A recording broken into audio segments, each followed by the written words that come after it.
Greetings, Commanders, and welcome to episode 287 of Lave Radio, the show that talks about the universe of Leet and the fantastic community that surrounds it.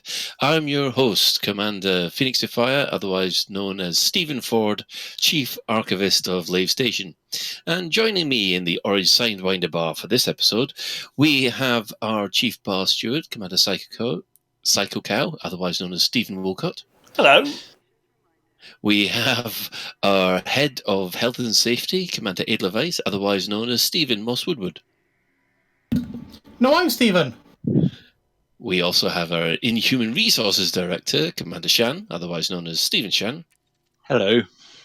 And of course we have our Deputy Trade Attaché, Commander Souverine, that's Stephen Souverine. What up? Now, the reason is because we also have additional people joining us tonight. From Frontier himself, Stephen, that's Stephen Benedetti. Hello, I'm absolutely loving this. We're not boosting your ego at all. No, it's getting right at the moment. We have Players Are Friends Not Food, said by Stephen Bruce Garrido, otherwise known as Gambit. Hello there, everyone. We have the man that makes lab coats fashionable, Stephen Dad Stott. Good evening, although I will answer to Stephen. And we have the glue that holds the fleet carriers together. That's Stephen Luke Benetton. Or Betterton. All right. How's it going? Okay. Welcome all Frontier developers, and I apologize in advance and in past for mangling names. It's a tradition on this show. So if anybody wishes to join us live, we are hanging out in-game in open, somewhere in Lave. It'll probably be a bit difficult to miss, considering the massive ship that Shan has got us. The universe is still being rebooted, so we'll be joining presently. Ah, so I blame Stephen. You blame Stephen. Stephen stops. Blame one of them. I was like, which Stephen was it? Who's done it now? So, but if you can't get to us in game, you can join us in the Twitch chat channel, which you can access through laveradio.com/live. Click on the live chat, and on Twitch TV/Lave Radio. So, as you may have gathered, we do have everybody here involved with the fleet carrier launch, which happened, the beta launch, which happened today. So we'll just quickly go around everybody. How's it all holding up? Stephen, Bruce, Dav, and Luke, you stressed at all? Well, I'm currently just having a wee look to see what's going on, and it looks like these servers will be coming up. The downtime's just been extended by a wee bit. So we're still working away. I'm still working away, but it's been fantastic. It's really exciting to see everybody get their hands on this for the first time. Although it's a bit stressful, teething issues, obviously, like everything else. So it's been really fun. I'm good. Yeah, absolutely. The beta's been out for 8 short hours, and already we've had some amazing feedback from everybody who's taken the time to join in testing. So thank you all. Yeah, it's interesting. I've been enjoying the feedback on the large and the insane numbers that no one has ever seen in game before. Is that insane numbers? Is that insane numbers as in the amount of credits that have just been spent? Yeah, it's far more than any other day. I think any beta probably. Do you mean in terms of player count? No, in terms of credits spent. Oh, I see. Right, yeah. Wow. Yeah. It is. Usually in the past, we've been able to get whatever they wanted tested for a couple of fish. Yeah, true. Yeah. Mm-hmm. I was expecting these to be 5 billion fish, actually. we decided fish were a bad idea because that's a lot of fish, and we were eating fish for days. Even Lave Station would struggle to sell us that many fish.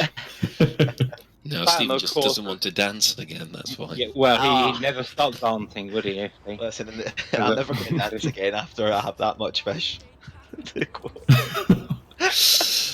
Well, as we have got you guys here, we have been asking the community and also racking our brains to come up with some questions which they've probably been asked already in your feedback, but we've got a whole load of compiled questions, which we'd just like to run through with you. We've got you for about an hour, so we're going to try and extract as much information from you as possible in that hour.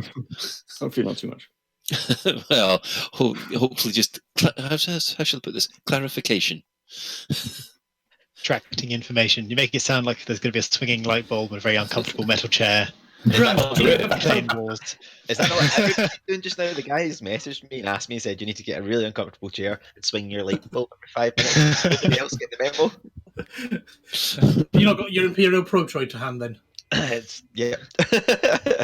I wonder with mine. Is this a case where we put them on the back of the Sidewinder and give them the lotion and tell them to put the lotion on again? We've got the hose. That's Ben's suggestion. Only Anyway, if I can use the hose. moving on before this degenerates. I was about to say, so yeah, moving on. So, we've all got a set of questions that we'd like to ask. So, what we'll do is I'll hand over to Shan for about 5 or 6, then I'll take over, and we'll go round, and hopefully we might get to all 42 of them. Ironically, 42 at the very end. Fingers crossed. So, Shan, do you want to just quickly kick us off then? Yeah, there's a rumour going round that the 5 billion credit cost for a carrier was my fault. Now, the question is, how did you really decide on the 5 billion credit cost? I was going to say it's definitely not a rumour. Yeah, I mean, next question, right?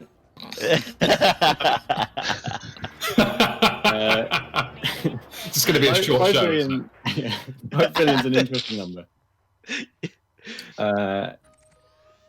It's very, very difficult. So this is the biggest single purchase anyone will have ever made in the history of the game. So there's nothing you can do benchmarks from, and it's basically we have to look at the existing things. We have to look at the amount of income that players are generally getting. We have to look at the players who we expect to be able to manage something like a fleet carrier, something that's a sort of a big and high end as a fleet carrier, and see what that sort of comes out at. And even then, like, obviously we still need some feedback after that to figure out what the real numbers should be at the end of the day. Yeah, it's really important. This is like Luke said, it's a massive investment that's meant to make a big, massive change in the galaxy. So we had to have a number that kind of fit the purpose of what we envision fleet carriers to do to help and change and make this great fleet carrier. That was it. Yeah. Okay, the next question, and I guess this is kind of like the one on everyone's lips at the moment, is the upkeep mechanic has caused a fair amount of consternation amongst players. People saying, well, it's punishing players for not playing and all that sort of stuff. So can you put our minds at rest why they shouldn't be worried about the upkeep mechanic? Yeah, I can dive in on this. So the interesting thing was that when people heard about the fact there's an upkeep cost, and it was a weekly upkeep cost, obviously they were afraid, if I don't turn up for that week, what happens? But I think now that everyone's actually got their hands on their fleet carriers, or have been able to actually dive into the test today and get their hands on a fleet carrier, the big thing that was probably missing from that sort of the big part of the puzzle that was missing there was the fact there's a bank. You fill this up and it automatically gets deducted every week. It's not a case of I have to turn up every week and play. It's a case of I have all these credits, what should I do with them? Well, here's a fleet carrier for you to basically do whatever you want with, and that's where those credits can go. And it's also important that you've got a lot of crew on your ship that they need to get paid and looked after. You don't want their families starving. That's just cruel. I do. You won't be able to run your fleet carriers like this empty void in space. I can change them just by clicking choose another one. So I don't really care about how much. I just want to keep the money. I don't want to. They'll unionise. This is the problem. They'll all start talking to one another, and you'll start looking for new crew, and they'll. Oh, my character aren't unionised. Tell you that. They're kept in separate departments. They'll never talk to each other. You've got to remember that we feel so sorry for Shan's crewmen. We want to actually start a union for them. Yeah, we should get that together. I don't feel Equal sorry rights for NPCs. Shan's crewmen are billionaires in their own right. Yeah, I Shan's do not feel crewmen sorry could for each own a fleet of fleet carriers. A fleet of fleet carriers. That's a good. Okay, so quickly just go back on the thing. The expectation then is for the player not to have 5 billion credits, but to think, this carrier is going to cost me 7.5 billion this year to look after. Therefore, I then need 14 billion or whatever it is to put in the bank for that. Is that kind of the thought part? A little, yeah. It's difficult at the moment because the numbers are subject to change. Obviously, this is a beta. We still have to kind of figure out where fleet carriers really sit. You know, are they the right numbers for the right players, that kind of thing. So, I'm going to probably, every time you say a number, I'm probably going to just be like, yeah, it's subject to change. And that's the purpose of the whole too long beta phase that we've got. Yeah, that's what's really important. Is what we've kind of posted out today, and we want people to be aware of that. This is a beta we really appreciate and want everybody's feedback, and that's for both owners and visitors. They're just as important as one another to make these changes and make sure that fleet carriers can be the best version that they can be when they come out in June. And that's what's important, is that every feedback about the numbers and the way things kind of work together at the cooldown time, we're listening to all of that feedback. I've been on the forums all day looking at all the threads, and I've been looking at Steam, and Bruce and I have been on social as well. We are listening to what you guys are saying. Okay, that's great, because these are about the mechanic rather than the amounts. But anyway, so if I can just get my head around what Luke just said. So this is in my head, so please correct me if I'm wrong. The mechanic seems to be a bit like a credit card bill, in that it just keeps accumulating, and if you don't pay it off and you hit your credit limit, the bailiff comes around and takes your stuff away. I know it's very crude and stuff like that, but have I got the wrong impression of this? Is it like a credit card bill that keeps building if I don't pay it, or is there a way of cancelling it after a certain period of time? It's close. Oh, sorry, you go, Luke. Yeah, go on, Daff, dive in. Okay, so the debt mechanic, it's close to that, but we do give you some tools to help manage your carrier's balance. So we've already mentioned that you can transfer credits from your commander's balance to your carrier, but the carrier will also let you reserve a certain amount of that balance to go towards paying for your crew and upkeep on the carrier services. And when you set that reservation, the only thing that will spend that credit is the maintenance cycle. And likewise, if that wasn't sufficient or circumstances beyond your control mean that you can't go and top it up, then we will let you go into debt to a certain amount, not a huge amount, but a certain amount that will give you that safety net until you can get back to the game. There are some other transactions that will essentially let you spend down your carrier's balance, like purchasing stock or some of the services. But if you've ring-fenced some credits, you cannot use those other transactions to go into debt. It was really designed as a safety net for unexpected circumstances to make sure that the game doesn't decommission a carrier when the owner really didn't want it to. Yeah, so it's worth mentioning as well. Sorry, go on, Gavin.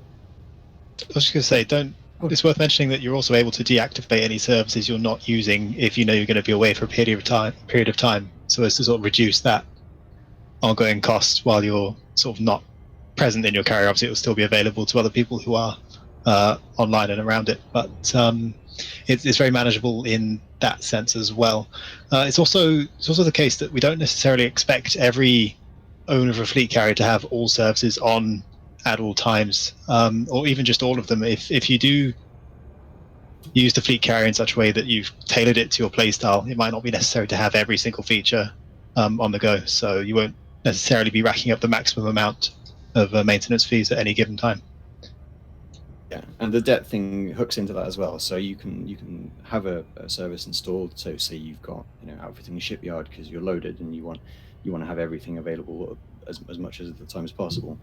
but you know you're going to be offline for a bit, so you can turn off those services. But if you didn't know you were going to be offline, the debt mechanic gives you it turns it on automatically. So all of those services that you've got that are like the optional services that you've opted into paying extra for, they go into their sort of temporarily disabled mode. They're suspended for a period of time. That'll cost you less credits, which means that the running cost of your carrier when it hits that 0 credit mark in the carrier's bank, that shouldn't be as a high running cost after that point. Okay, because that kind of leads me on to the next question, and I'll change it a little bit from what was written down, but it's still the same thing basically.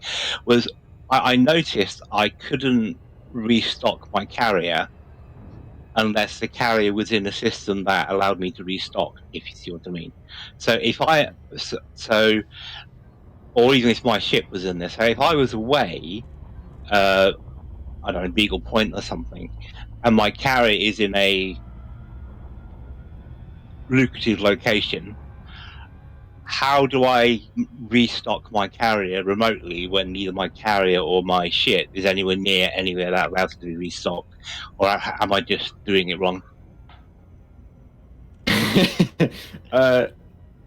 So the idea of fleet carriers is that you obviously need various services to be able to help maintain it, and those services are located primarily in human populated space, like what we normally call the bubble, or the area around Colonia.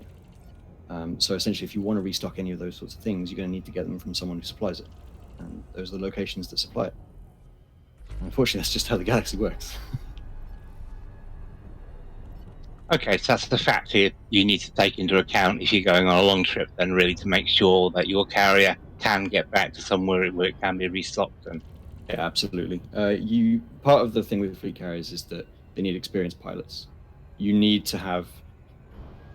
someone who at the helm who is figuring out where this thing's going to go and how this thing's also going to get back, because it's entirely possible for this thing to jump 500 light years and for you never be able to return if you didn't have enough fuel to get back. So we want, part of the reason with the 5 billion credits that we were talking about earlier is to make sure that the people who are picking up fleet carriers and who are in control of fleet carriers are the people who are experienced enough to be able to do that sort of stuff. Yeah, I mean, you don't want someone like myself owning a fleet carrier who forgets to bring an SRV to every bounty mission that I do. That would I mean, that's just irresponsible and untrustworthy. Nobody wants to do that. okay, so I've nearly done my formalities. Only 2 more questions. So another question that people are asking is why decommission and delete the carrier rather than just mothball it for reactivation at any time? So the bailiffs come around saying you haven't paid your bill, we can take the carrier off you. Why decommission it and not just mothball it? Because I think that was some people's concern over the mechanic. Shall I take this one, Luke? Yeah, dive in. I think this is your area of expertise. Yeah, so the biggest reason for this, so first of all, is that when the bailiffs do come in and decommission a carrier for various reasons, there is already a salvage value that the owner will get back, which is an amount of how much they paid for the carrier and the services and the stock within it and all of that good stuff. So it's not like all of their assets are just being deleted out of hand. The other reason why we are decommissioning and removing the carrier, because the carriers are persistent elements in the game. These are much closer to the space stations and the movable megaships that you'll have seen in the galaxy than a commander in their ship. So from the galaxy's point of view, if somebody is out in the black, then yes, it's possible that nobody will trip over a decommissioned fleet carrier. But in the bubble, you may have already seen this evening in the DISO system, you can get quite a lot of fleet carriers in a small amount of space. So we do need to make sure that the active game only has the active fleet carriers in it. Okay, and it wasn't possible just to make them not visible on the screen and so just basically flip a switch that says, don't show this. Where do the fleet carriers go? They have to go somewhere. They're quite large creations. Yeah, and it's important to note that they're always consistent. They're when you get a fleet carrier, it is there. It's in there for like solo mode and open. It's there it's constantly there in the galaxy. So if you've just got this big massive fleet carrier that's just orbiting a planet and it's taking up a space this other person wants to use or travel to and they can't because somebody's just decided to ditch their carrier for a while, it can really limit the freedom that the fleet carrier is meant to. Okay, so it's for technical reasons, basically. There's always a reason. Yes, absolutely. Yeah, and sometimes we have to, thread the needle a little bit to make sure that we get something that feels good and still, hits all the technical limitations that Dav gives me. Yep. So again, we're blaming Dav. Not for this one. No, a little bit. Okay, so how are the prices controlled for the modules for commodity and stuff like that? Because what we've seen today is it's possible to set a really low minimum for an amount and potentially have a way of transferring expensive items quite cheaply to different players. So I'm just kind of wondering how the whole pricing, top and tailing of the price bands are handled. So they're currently based on galactic average, because obviously for every commodity we track a galactic average throughout the game, and that seems like a sort of sensible position. So the reason we have that value is to make guesses or calculations based on the rough value of a commodity versus another commodity. And there was a bit of a discussion, do we let players just set 100% of the galactic average, or do you want to let players be more generous? In which case, how, if you want to give away a whole bunch of stuff that you've picked up because your friends turned up and he's had some bad luck recently, and you want to sell him a bunch of stuff that should be much more expensive, would be much more expensive if he wasn't buying it from you, then yeah, we didn't. It felt sort of not very sensible or fun, really, to limit that just for a seemingly arbitrary reason. So we wanted to bring that down. Currently, that's 5%, but we'll keep an eye on that to make sure that there's nothing untoward happening as well. Okay, thank you for that. I think it's who's next. Is it Colin next? I think, Yes. isn't it? It'll be me. But Ben, you've got a quick question to ask, have you? I did say that I wasn't going to bother, but okay, I can do. Oh, okay, fair enough. No, I was because I said I wasn't going to bother. I've totally forgotten what it was now. It was Right, well, Yes. in that case, I'll move on because they've given me all the fuel questions. I've got it Oh, now. lovely. I even wrote it down. So it was to do with when Shannon was talking about the fleet carriers jumping to get their restock and things like that. And I'm assuming that if I were out at Beagle Point, I could tell my fleet carrier to jump back to DSO, go and do the grocery, and then go out again or something like that, even if I was out at Beagle Point. Yes, that's right. Remote carrier management will let you command it remotely. Yeah. And you could do, I can't remember exactly what you can't do from remote management, but it's pretty much everything. So you should be able to basically have this thing and you can go away and never see it if you really want to. It's a strange thing to do, but you could do But you could if you wanted. Okay. Exactly, yeah.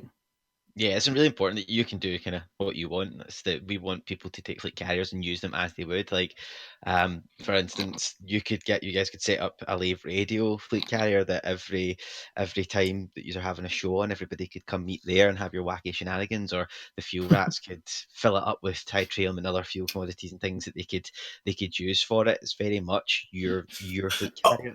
You've just reminded me something, Stephen. Right, I want you to say this after me 3 times. Okay. Tritium. Tritium. Tritium. See, tritium. I don't know why. I always think it's tritium. It's really not. And see, when we were recording that pre-recorded live stream, which I think is one of the first times in a while we've done a reveal that was pre-recorded. It was obviously we planned it. We tried to get it together. We absolutely smashed it the first take, and I kept saying tritium, and it's tritium, and I kept saying tritium, and Luke kept giving me into trouble. And then the second time we went to do it, we needed like 5 takes at the start because I kept messing it up again and again and again. The poor guys, they God bless them, they were so patient with me. It was noticeable. I think Luke wound up even saying tritium, and Dav just didn't say anything. So Dav I've never heard a makes lot of other mistakes. people say tritium as well, but the thing is, Stephen doesn't always say it either of those 2 ways as well. It comes out all sorts of different ways. I'm sure You say, would probably go you say Tritium. potato, I say potato or something. Yeah, it must be a Glaswegian thing. That's it. having a little bit of trouble myself. So, on the subject of tritium, See, I got that one right. Yes.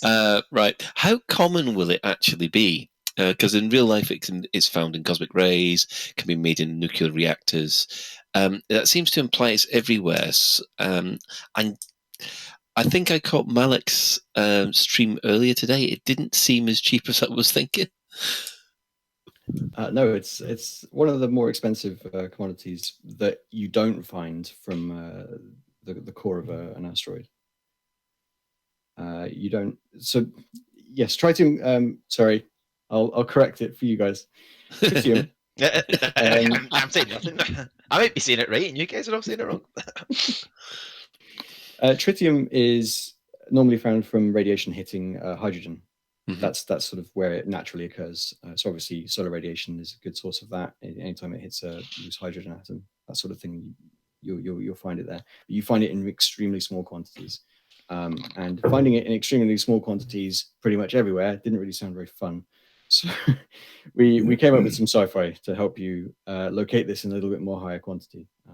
Obviously, you can find it on the surfaces of icy asteroids, which should be pretty high in hydrogen generally.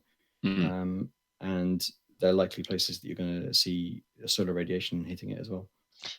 It's probably one of my favourite things to add, that when I working in the game studio, walk in and actually see the people working with like physics and science and actually being really close to it. It's just amazing how they can take that and actually use it. It's really phenomenal. I think we have some of the weirdest conversations. Yeah, I think you once showed me a graph, and it was like this really weird graph. It was like I was trying to explain how this did this, and I had to draw it out like this, and I'm like, oh, what is that? Yeah, I totally understand. Yeah, there's a reason we have a couple of scientists on the team. Yeah, they're much. Yeah. I mean, in the video we saw a total tritium capacity of 1,000 tons. People are assuming that you can store up to 25,000 tons of it. Can it be transferred to the hold to the fuel tank? Is that a module to refine it that you need?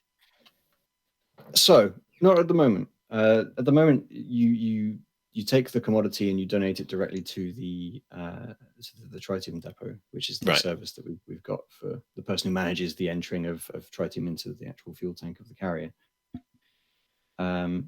But that's something that's an interesting sort of discussion point. I want to see what players think about that. All right. Yeah, sorry, can I just get a clarification on that? So, in people's mind, they thought, oh, okay, I can fill up the hold 25,000 tons or whatever it is of tritium, and then I can get to Colonia without needing to mine. So, am I correct in understanding that at the moment they do the 1,000 light years, they then have to mine tritium and then do the 1,000 light years and donate it that way? Not quite. So yeah, you can grab the tritium that you've stored up as the commodity directly out of the cargo hold of the carrier and just deposit that into your tritium depot. Sorry, I'll get it right. Yay! Yes. What was that like? What was that? Right. Obviously, this is a bit light-hearted.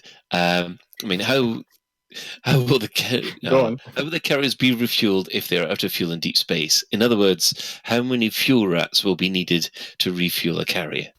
Only one, but they have to be flying a cutter. There you go. So we've made sure that commanders' ships, refineries can refine tritium if you find a spot to mine. I think it's about 250 units of tritium per jump, which is an awful lot of tritium, don't get me wrong, but it is the sort of thing that we've made sure there's enough in the galaxy for people to be able to refine using the mining mechanic. Okay, so sorry, Colin, jumping in. Go on then, Sean. Well, I'm not sure we've got a question about this, which is why I'm asking it. So, with normal exploration, you can tell whether you'll have fuel at the end of the jump or not. The KGP foam thingy. Will there be a way from the galaxy map to decide whether what you're jumping to will have tritium or not, or is it a leap in the dark and you have to hope? Well, this is where it comes down to. Yeah, sorry, go on, Dav. Dive in on this one. Okay, please. So This is where we mentioned that long-distance journeys are aimed for people who are already experienced explorers. If I'm going out exploring in my Cobra Mark III, then I will be looking ahead for where's my next refueling point, how far can I get, can I get back again, or can I get to somewhere nearby when I get out there? It only takes a couple of jumps with a fleet carrier with a certain amount of mass in its hold to get a feel for its fuel consumption. So when we were designing it, we had in mind that the players commanding the fleet carriers would have that same level of planning in mind. Okay, how would they know unless they got to the system that there's tritium there? Because if you have 4 jumps worth, you've then got, say, 2 jumps to try and find a tritium resource before you have to then come back and... Yes, but you don't have to have the fleet carrier in the same star system that the icy ring is in. Once you move the fleet carrier to it, you can then fly off in your ship and explore the surrounding area just as you would normally. Yes, it's quite interesting that a lot of people have the discussion around the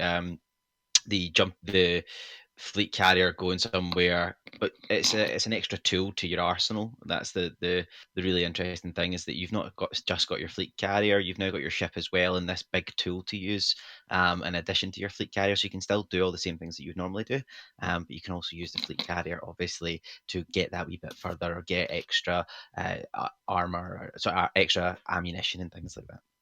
So I think in this case you could scout ahead and then bring your fleet carrier to your position if you found good deposits. So absolutely, you could do that. Yeah, and especially with the remote fleet carrier, you could then jump them in close by because you're already there.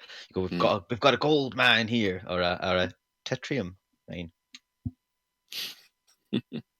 Well, you've gone and answered the next couple of questions that I've got, really. The main one I've got now is how many fleet carriers are actually allowed in a system? People have mentioned 256 as a kind of hard limit, but is that around a single planet, or is it in the system in total? It depends. So I suppose I'd better take this because I was most recently near the where do I put a fleet carrier code in the server logic. I've never been near it, so yeah, go for it. So the answer is it depends. Yes, there are some hard limits for the maximum number of fleet carriers that we can technically support in any one-star system. The game, obviously, from day one wasn't designed with this in mind, so we had to be careful for how much we could overload Stellar Forge for any given star system. So we have to have an upper limit.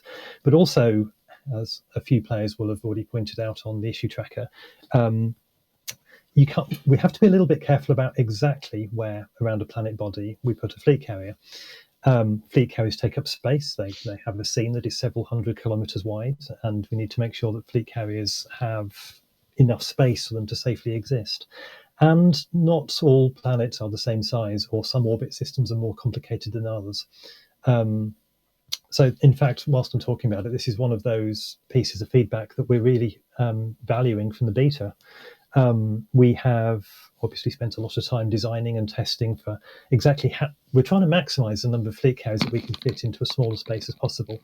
That way lies a cool game experience. It's some cool screenshots, but it's possible there may be a few edge cases which we just haven't found yet, which is one of the things that we've already got from the beta. So anyway, to answer your question, it depends on how big the planet is and what else is nearby, and also how much space there is for a given orbit. Like for example, a planet that has moons, sometimes we can fit a carrier in between the planet and its moons. Other times there isn't space and it has to go on the outside of those moons' orbit. So it really does vary. Right. And the next one, of course, is can you orbit a black hole? Put a carrier next to a black hole like the film The Black Hole. Wouldn't that be cool? So I've definitely tested my fleet carrier around a neutron star. I'm not sure I've visited a black hole yet, but I'm sure our valued testers will be giving that a try out on the beta test as I speak. And that's a good thing to ask. Like, if you've got a fleet carrier in the beta, try and get it in a black hole, see what happens, and let us know. Record it, video it, let us see what happens. Right. Well, that's my questions for the moment. So I'm going to hand over to Suv. Cool. Okay. Yes. Let's have a look. So yeah, unless we weren't clear about this earlier, all of these questions are submitted by listeners, so they don't necessarily come from us. And as such, elements of them might be duplicates of things that you've answered to questions previously. So if so, sorry about that. But I'll just leap in. So first is real money trading using carriers to launder cash and items? Sort of people using carriers as a way to arbitrate cash transactions in real life. Is that a concern? And is that part of the reticence to allow player-to-player commerce in Elite to date? Yes, essentially. Yeah, it's definitely a concern. There's no way around the fact that if you give anyone any chance to trade something of value to another person in any video game ever, it's a problem. People always find a way to do it as quickly and as efficiently as possible, and that's something that we've spent a lot of effort, considering. It's not a minor concern at all. It's part of the reason that player-to-player trading is now kind of essentially finally been added to the game, but is behind a sort of an in-game progression wall as well. Like, you have to be able to you have to have an account to gain credits. But we're going to be keeping a close eye on this, and for basically the entire lifetime of Elite. Fantastic. Okay. Yeah. Brilliant. Right. Next one. The money-making ability of carriers has been questioned by some players. In your design and testing, how easy was it, given a savvy player base, to make the upkeep fees back? So I guess this is a slight duplicate of the question earlier about upkeep and affordability, but and I guess it can kind of be condensed down into like, are they designed to be a credit sink, for want of a better word, or do you envisage them being cash generative for any players? From my perspective, it's really dependent on the player. Like, we wanted to make these things as flexible as possible, and part of what makes fleet carriers quite difficult to balance in general is that we want to give these things a purpose and like a sort of a home in the galaxy that fits basically every play style, and that's a huge challenge. That's a ridiculously big challenge. So when we were testing this, we found that if you've got, some of our testers are really into trading, which makes sense. It's a huge part of the Elite universe and a huge part of Elite Dangerous specifically. And we found that the traders generally, this was an interesting tool. It allowed them to do trading like at capacities or at numbers that they'd never been able to do before. But it wasn't really. It's not something that I would expect you to turn a profit on. You don't buy these things and they don't turn into a sort of a cash cow that you just leave in a location. They generate money for you. Like, there's this sort of reason to turn up and play the game. They're not going to essentially play the game for you. But they allowed you to do more interesting things than we've ever allowed you to do in the game before. And we wanted to open up all that sort of stuff. So the idea really is for fleet carriers to be in a position where you might not necessarily turn a profit on your own fleet carrier, but you shouldn't really be struggling. If you're able to accrue 5 billion credits, we don't want you to get into a position where you're struggling to pay for the upkeep costs. It should be, there's a little bit of management to this that you haven't had in Elite before. If you're a trader, for example, though, you might find a niche that just really suits your carrier. You might actually be able to turn these carriers into things that are really interesting, management tools that add a layer of complexity to the trading sort of aspect of Elite that we've never had so far. And I'm really interested to see what players find and how players use the tools that we've given them to turn a profit on these things if they can.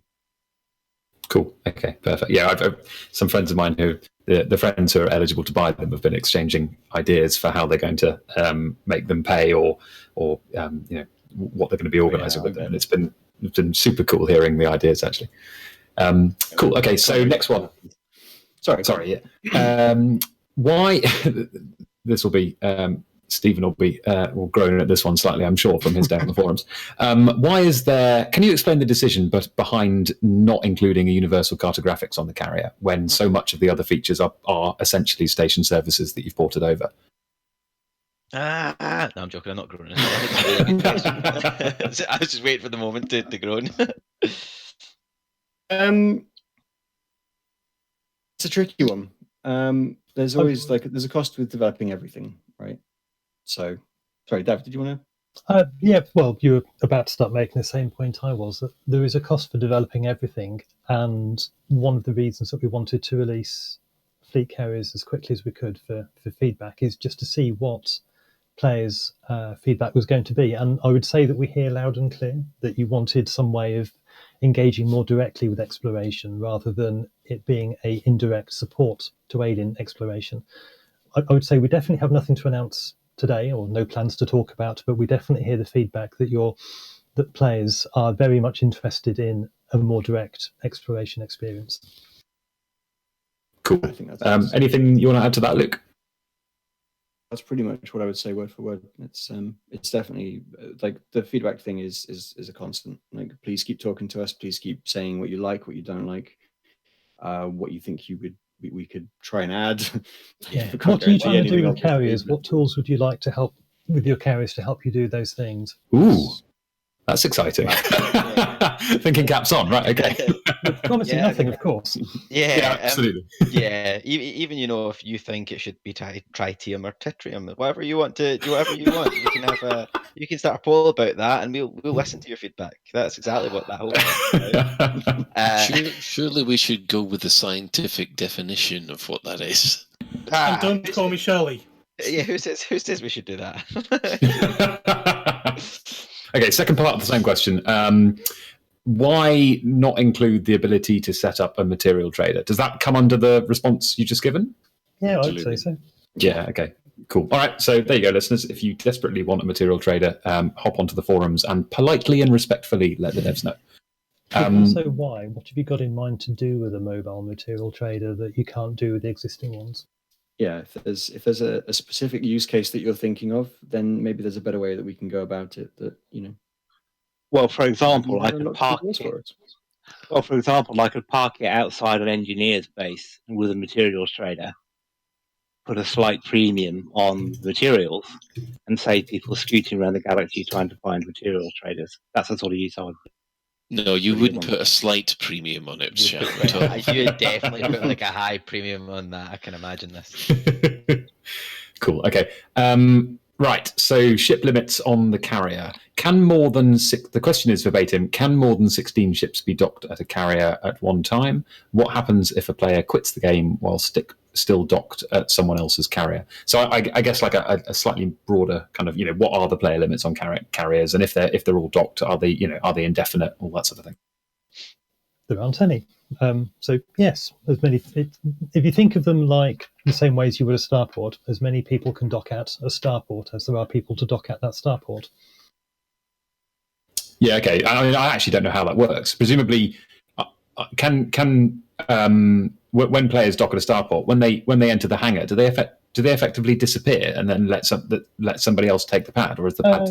The only way I can answer that more fully is to dive off into how the multiplayer networking works in Elite. But if you assume that there are as many instances of that starport as we need to support the number of players visiting it, that will tell you how the in-game representation of those ships at that position in space work. And so it is with fleet carriers.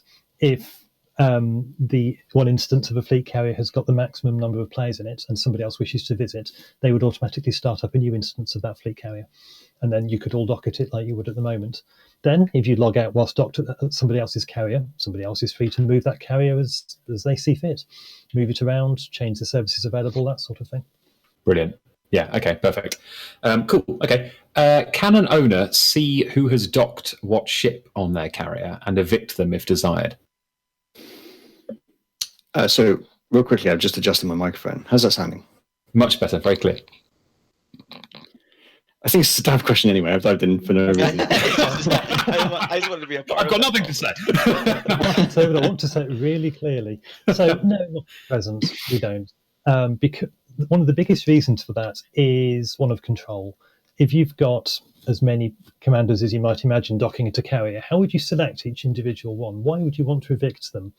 One of the design decisions that we've made is that other players essentially shopping at your carrier do not take up space within your carrier, because there's not really any sensible way to control that. You might be trying to build up stock, and if 5 dozen other people go and park their federal Corvettes, using up space on that wouldn't necessarily be a great, compelling experience. So yes, it's not super immersion realistic, but it means that rather than wanting to evict somebody, we hope we've designed it in such a way that you would never need to. Cool. Okay. Jolly good. Right. Moving on. What measures are in place to prevent a carrier jumping in and spiking the BGS into a sudden change by, for example, selling 25,000 of a commodity? Sorted my microphone out, but this is another daft one. Your microphone's lovely. Yeah, you sound brilliant. Look. Oh, and he's back. Was that me? I can't hear Dav at the moment. No, Is the that- joys of UDP networking on the internet. I'm back. So who was going?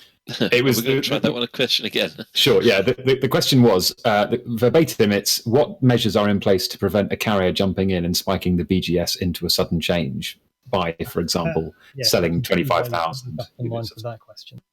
Okay, so for us, this is there's kind of two parts to the answer for this. The first is, as Luke has already mentioned, we've really intended fleet carriers to be a supporting tool for people who are already trying to do something within the game.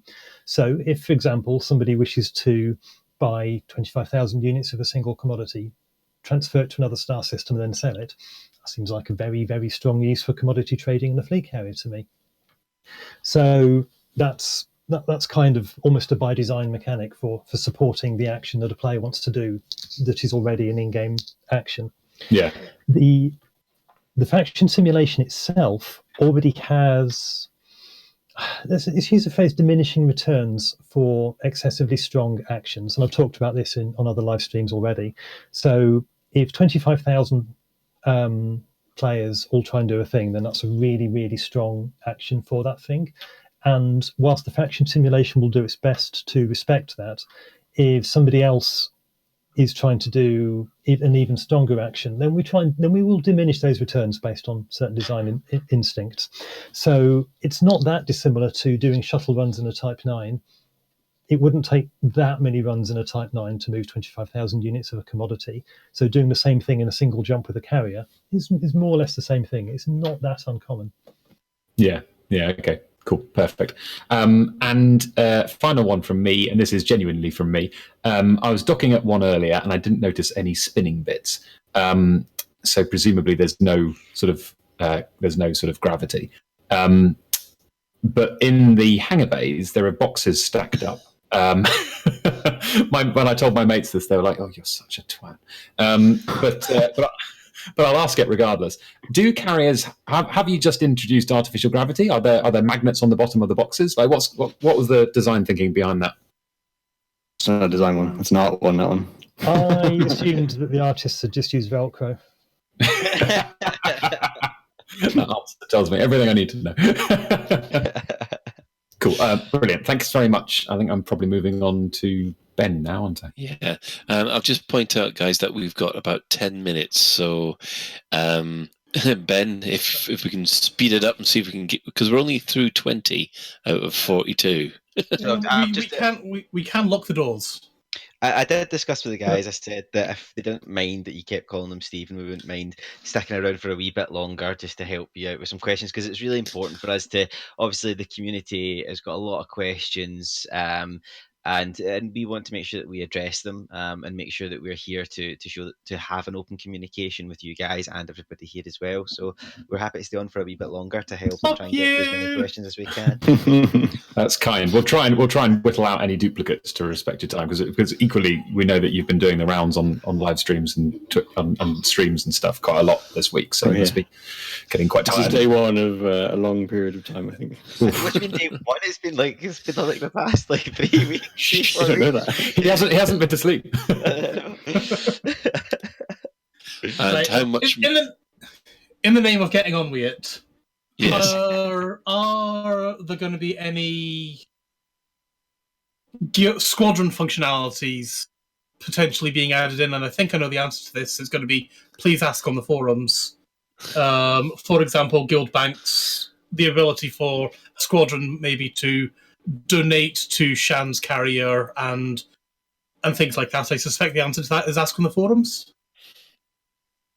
Yeah, pretty much. If you want, if there's a really compelling use case for squadron specific stuff, and the tools we have given you just aren't fulfilling that requirement with fleet carriers, then definitely ask that. I can't promise anything, of course, but it's worth asking. It's worth putting it on our radar. Right, and something I know you said we can't do rare goods trading, but let's say I had a cargo hold full of mugs in my cutter. Would I be able to transfer them to my storage? Like, for some reason, you have a cargo hold of mugs on your cutter. Who doesn't have a cargo hold full of mugs? I had once. Have you heard of Operation Hot Mess? And I know you have, Stephen. I heard they have extremely impressive numbers right now, and do. it's something to watch if you haven't already, because it is getting very close. Yeah. Exciting times, as they say. Yes. I'm really interested in... Oh, sorry, Luke, you answer that. Yeah. It's somewhere between me and Darren. half an hour. Sorry. There's two reasons. First of all, there's a design intent here. Rare goods are servicing a very specific section of a commander's individual progression. For many people, they are a very efficient way of getting a lot of credits and seeing a lot of the galaxy in the small and medium ships. They have such a very high profit margin on them that, and they have a per commander. What's the word I'm looking for? A quota, for want of a better word. Mm-hmm. So fleet carriers have very, very large cargo holds, and rare goods are, by their nature, in small quantities. So we weren't sure there's a particularly good use case there. And also there are some technical issues that made it very difficult to implement. So for the moment, they just not support it. But there's one really interesting thing is like, say if it was in your fleet carrier and you did the whole flossy technique and jettison some out, and somebody collected them, you could get everybody to bring their mugs with you and come into your carrier with you. I'm sorry. I'm just picturing us now. The Hutton truckers filling up, like cutters full of mugs onto a trucker ship. And then jumping somewhere with God knows how many bazillion mugs on that one fleet carrier. Just don't smash them. And you've also answered the next question to that as well, so that's awesome. What about can we store engineered modules on the fleet carrier? Sure. So if you've got the outfitting service enabled, then as part of that, each individual commander can access their stored modules as they could at any other outfitting service in the game, be it engineered or not. And that's probably the most awkward one out of this batch is the fleet carrier 100% maintained by its owner? So, for example, I'm at the Shenanigans just now. If I go off and refuel, is that refueling coming out of Shan's account, as it were? Better not be. Shan, is he required to restock commodities, modules, things like that, put money into fund? I go and hand in bounties to see, is Shan paying for my bounty hunting? It's sort of. It's on service. Depends on the service. Some of the services provide their own. They sort of have their own funds that are tucked away from the owner of the carrier and away from the visitor at the carrier who's using the service.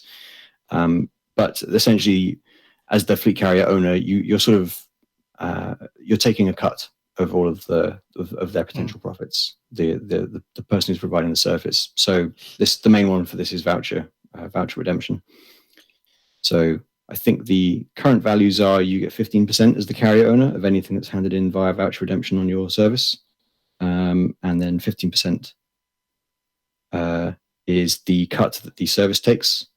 But the primary sort of funding will come from the service itself, and they'll handle that all for you. Yeah, and refueling and restocking works in a similar way. What that paying to support that service goes a long way to paying the NPCs to make sure that it's all stocked and refined, ready for commanders to shop at your vessel. Right. And kind of a follow-on for that, I'm flying around Shan's ship just now, and there's loads of NPCs landing and everything like that. Do they also contribute to the economy of the ship, or is that just pure? Wow, this looks pretty, and it's adding life to it. But all the economy is actually done by players. Yeah, we wanted these things to be really player focused. So NPC ships are part of the galaxy and the makeup of the universe. It felt weird to have a location that was completely void of all sort of non-player ships. So they at the moment they will turn up and they'll sort of pretend to use your ship, for lack of a better word. I'm sorry if that's breaking anyone's immersion or anything, but no, they look cool. Like it's nice to see you've got System Authority vessels doing their thing around it. They'll keep an eye on any. I saw smuggling Type 6 and things like that coming in. It does, and they follow the same traffic rules as other scenes of interest. So, if nothing else, it sometimes gives the carrier's gun something to aim at. They just aimed at me for landing on, or for flying a little bit too low over some of Shan's docking bays. I think it was. I think Shan's told them. Yeah. Right, well, I think I'm tagging back to Sue for the next batch. You are. Yeah. Okay. Sorry. Right. Surprisingly enough, you've got potential abuse. Oh God. Cool. All right. So let's dive into the category called potential abuse. If Ben or Colin, this sounds like it's originated from the team, so sorry about this in advance. If Ben or Colin docks at Shan's carrier, Shan then does 6,000 light years in his carrier before Ben or Colin log out again. If they have no fuel scoop on their ship, how do they get back other than self-destruction? Smiley that's face. unfortunate, isn't it? I like the smiley face. Yeah, I've got the strangest you got to feeling. be careful. I'm really enjoying it. It's tough titties, really, isn't it? Tough to deal. I've noticed Shan's taking us on a jump to Jackson's lighthouse. I'm really enjoying how much of the implementation of this is, well, they'd better not make stupid decisions then. It's cool. Please on a keep serious it like note, that. Yeah, on a serious note about that, it's the first time that we've attempted anything like this where you've essentially you're putting a lot of your faith in other players. So that's a double-edged sword. You've got the ability now to sort of coordinate between you yourself, your squadron, your friends, your wing, in ways that you've never had the ability to do before, and with tools that are essentially quite open-ended. But at the same time, you've also got the ability to really give someone a headache, to be quite gentle about it. You could be quite a nightmare. And we're going to be keeping a close eye on that. Because we like the idea. I mean, I love the idea of more sort of player-driven interaction. I think that's a really, really good thing about fleet carriers, like you said. And we want to keep it like that. But we need to make sure that the players aren't really abusing other players to the point that it's just not fun. We don't want you to ruin someone else's experience for their entire career of Elite. I feel like we could get some really cool slogans and stuff like that, like "Don't be a fool." That didn't really work. I was going to say only trust those to stay at a fleet carrier or something like that. You could make some really good, could do really bad things to people to teach them a lesson. That's probably not good. I probably shouldn't promote that kind of use of fleet carrier. But teach community them manager. That's it. This Thursday we will be having a 7 p.m. fleet carrier for the community one that we're going to go live in the game. Everybody come and join. I'm not going to sit and jump you 500 light years somewhere. Trolled by the CM. Excellent. However tempting it might be, you mean? Yeah, of course. Right. Let's move on. If oh God, there's another bloody Shan on. I think Shan just took over these questions. Yeah, completely. If Ben or Colin dock at Shan's carrier, which then does a jump beyond the range of their FSD, then Shan denies them access or jumps away using a longer range ship. How do Ben or Colin get back? They put their thumbs out the cat. They put their thumbs out. I think to see the answer to the previous question is probably. Try Ben or Colin, don't dock on Shan's carrier. Just don't do it. Yeah, I think that's the common sort of problem at the moment. It's Shan's carrier, right? That seems to be the common denominator. Yeah, absolutely. Yeah. I reckon there's a server-side fix there. Just delete it. The servers can fix Sham. Cool. All right. Does the carrier fine or give bounties on its owner if they do something illegal? For God's sake. For example, ram Ben or shoot at Colin. So, Shan, no, you're all right. You can do whatever you want. This is your carrier. Why would your carrier go against you? But am I right in thinking that the carrier doesn't have its own law enforcement? It just borrows that of whichever system it's in? It's close. So, I see that was some heavy breathing from our designer. So, it's close. Fleet carriers have a small set of crime responses that they will do. Like, for instance, if you shoot at them, they will shoot back and with bigger guns. But likewise, they are an extension of the commander that owns them. So they don't have a jurisdiction themselves, but they have a policed perimeter of that jurisdiction from the faction who controls the system they're visiting. I think Luke can probably explain it better than me. So the way that I've sort of been explaining this to other people who are quite confused about it initially, because we can get very technical with this and it's very difficult to follow. It makes sense to me and Dav, but for people who aren't as familiar with the underlying systems, it's very difficult to follow. You should have seen me the first time we spoke about this. Oh my God, yeah, that was a nightmare. Anyway, think of it more like when you're in sort of international area, you're into a kind of an international law area when you go past the border at an airport. That's essentially like the docking and undocking of your carrier. So everything that happens on the carrier, there's no laws to stop you doing anything on that carrier. But the moment you undock, you enter the jurisdiction of the local authority. The carrier doesn't care. It won't help the local authority unless it's done something to the carrier itself. But the system authority vessels will try and scan you. As the moment you enter their jurisdiction off that carrier, they'll try and scan you to make sure that you're not carrying anything that you shouldn't be carrying. So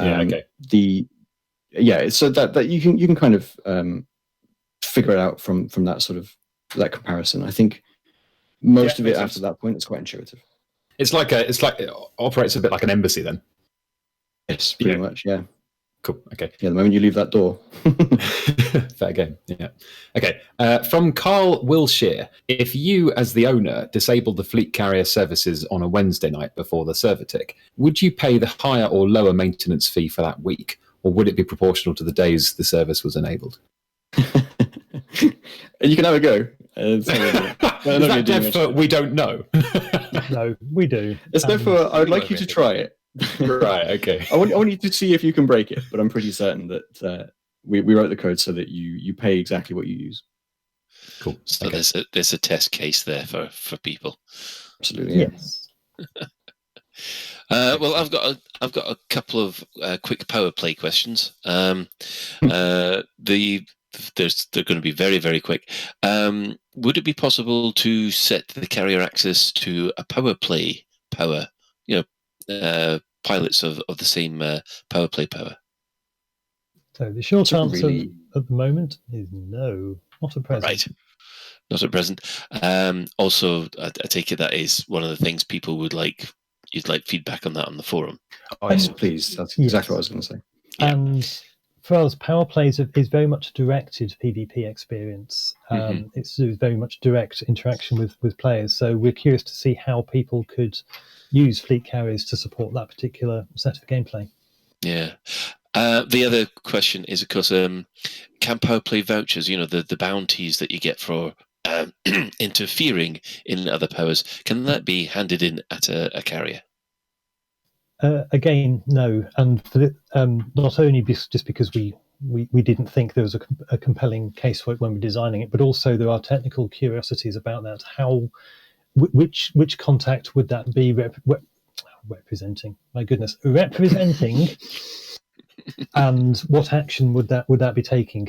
Because the power play contact is a relatively complicated feature of the game because it depends on what actions are valid in that system at that time by that commander at that place.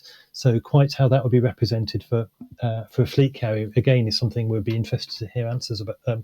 Some ideas about. Right. Okay. I think it's Ben next, isn't it? It is indeed, and we're on to the beta and testing stuff and things like that. So, can you say how long this testing period is going to be, as well as the one in May? Stephen, dive in. This is your chance. Hi, this is me. I've got something to contribute.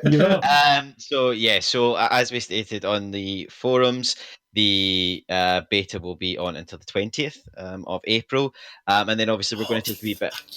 I was just checking it. That's the right month, isn't it? But in April.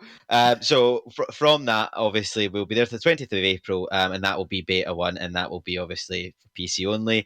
The second beta will be coming out will be for consoles, PS4, Xbox, and for the for PCs as well. Sorry, that's what I totally word from my mind.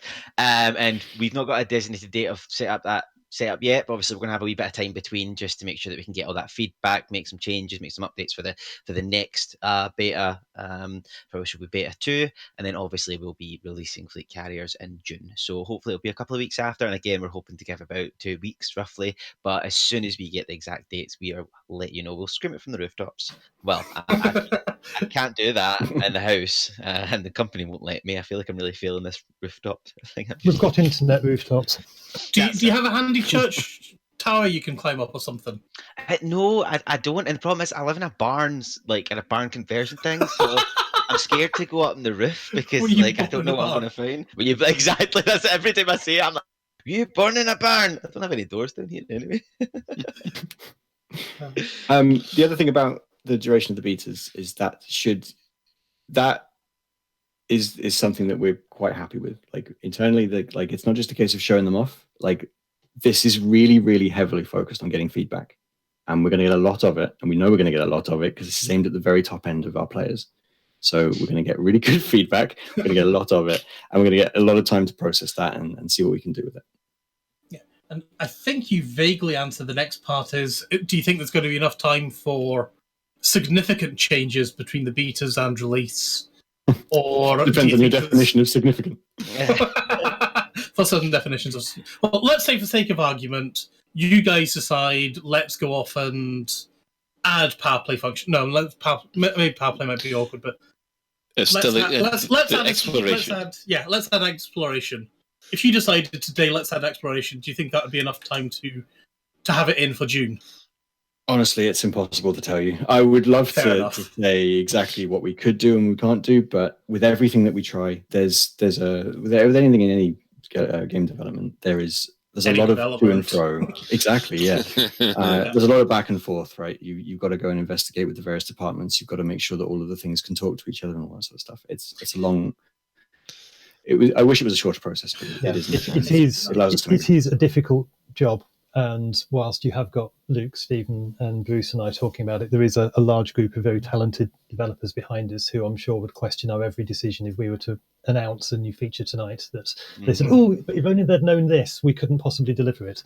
So, yeah, that's one of the many reasons why we are we're not trying to be cagey. We're just trying to be realistic about what we think we can change during the beta and what we can't.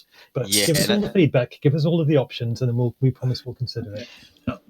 Speaking as a developer, I spent the past week learning how to zip and unzip things. Yes. Apparently, my zipping in Python works fine, and it passes all the unit tests. It squirts it over, and my zipping in Java is fine, and it passes all the unit tests. But will the two of them talk? Will they heckers like? Dictionary sizes. And I think was really. Did you just problem solve? Did you just? That's amazing. That sorted it. All sorted.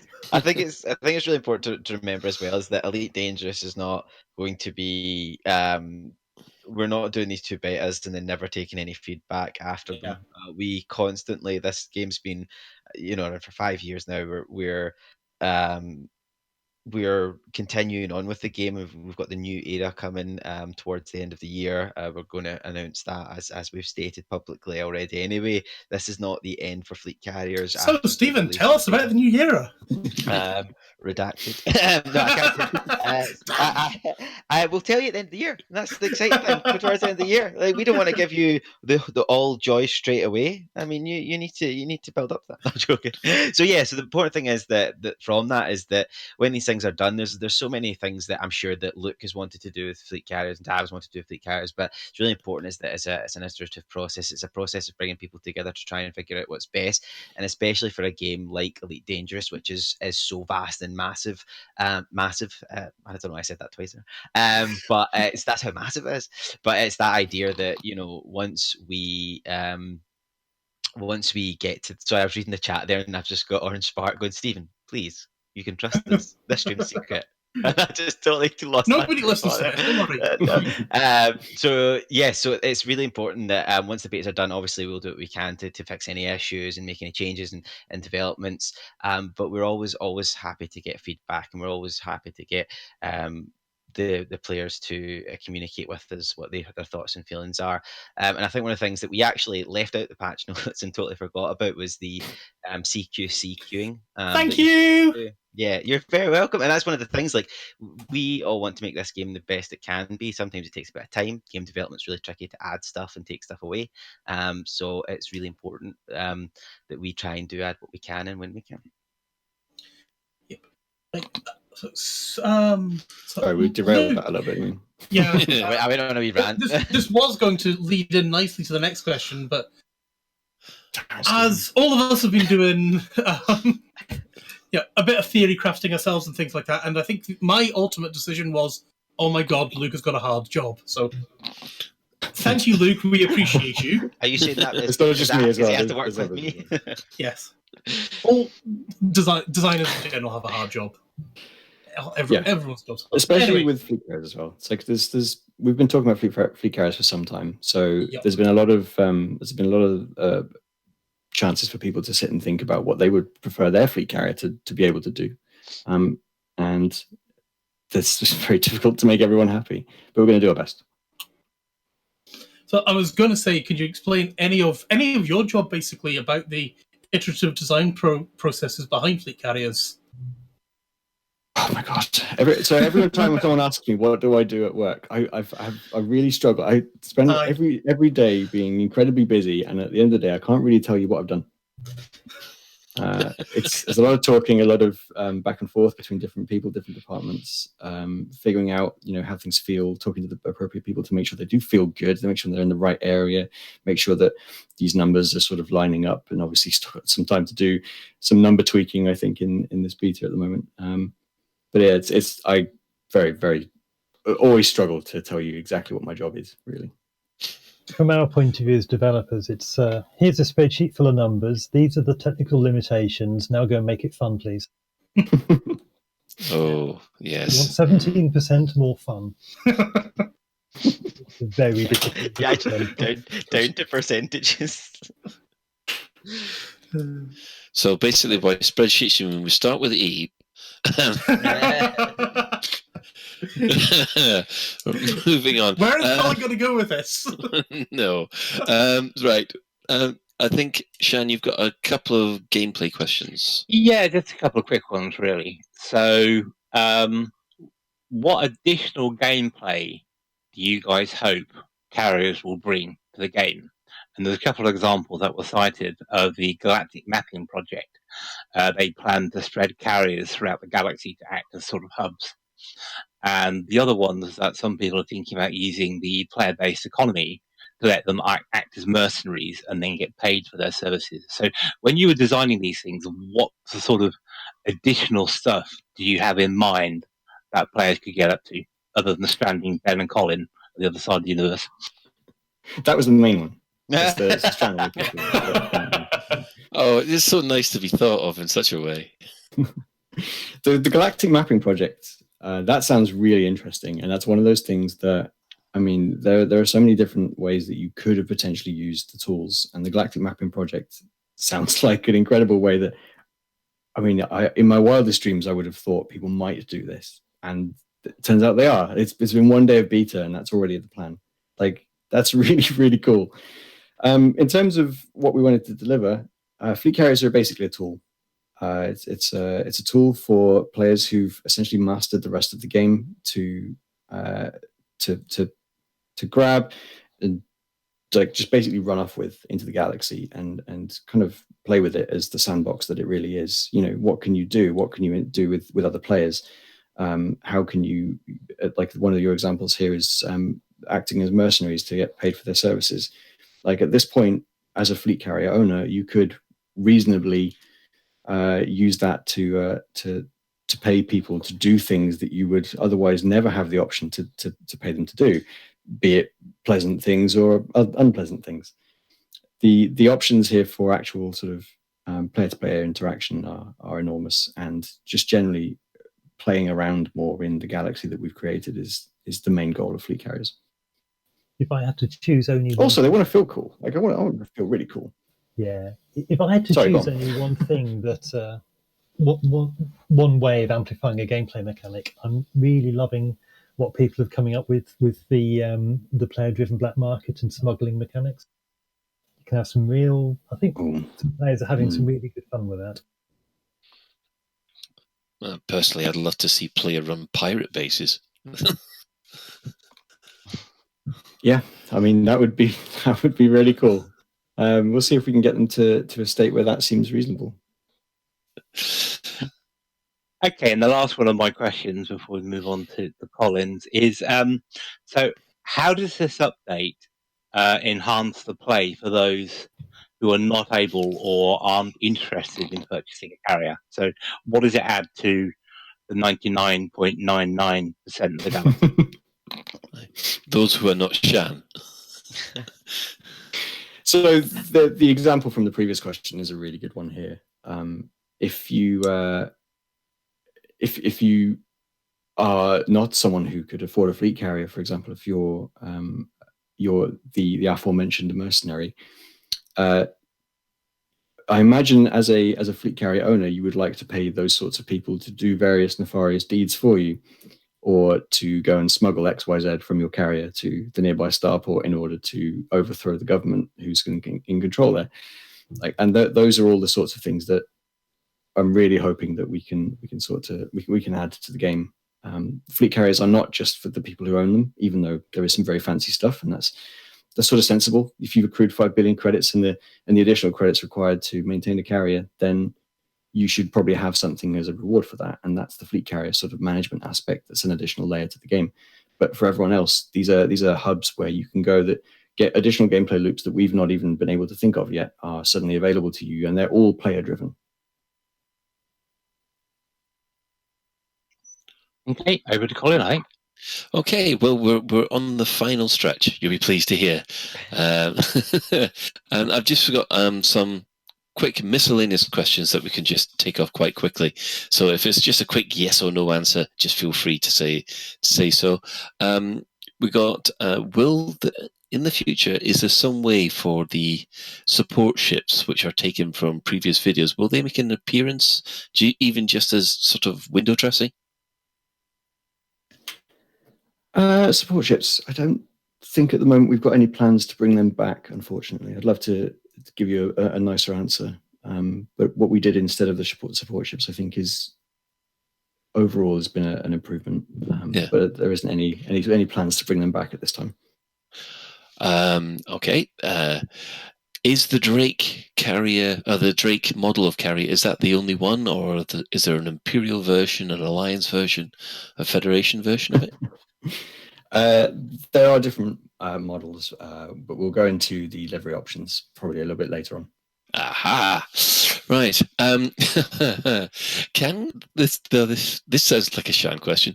Can the carrier owner disable the use of docking computers for their carrier? Why would you like that? Why would you do that? Because basically it's a Shan thing to do. It's a Shan question. You should learn to dock. I mean, put it on the forums and we'll see how many people want it. This is going quite interesting. Are carriers actually cross-platform? So in a PS4 game and an Xbox game, a PC player's carrier will be visible?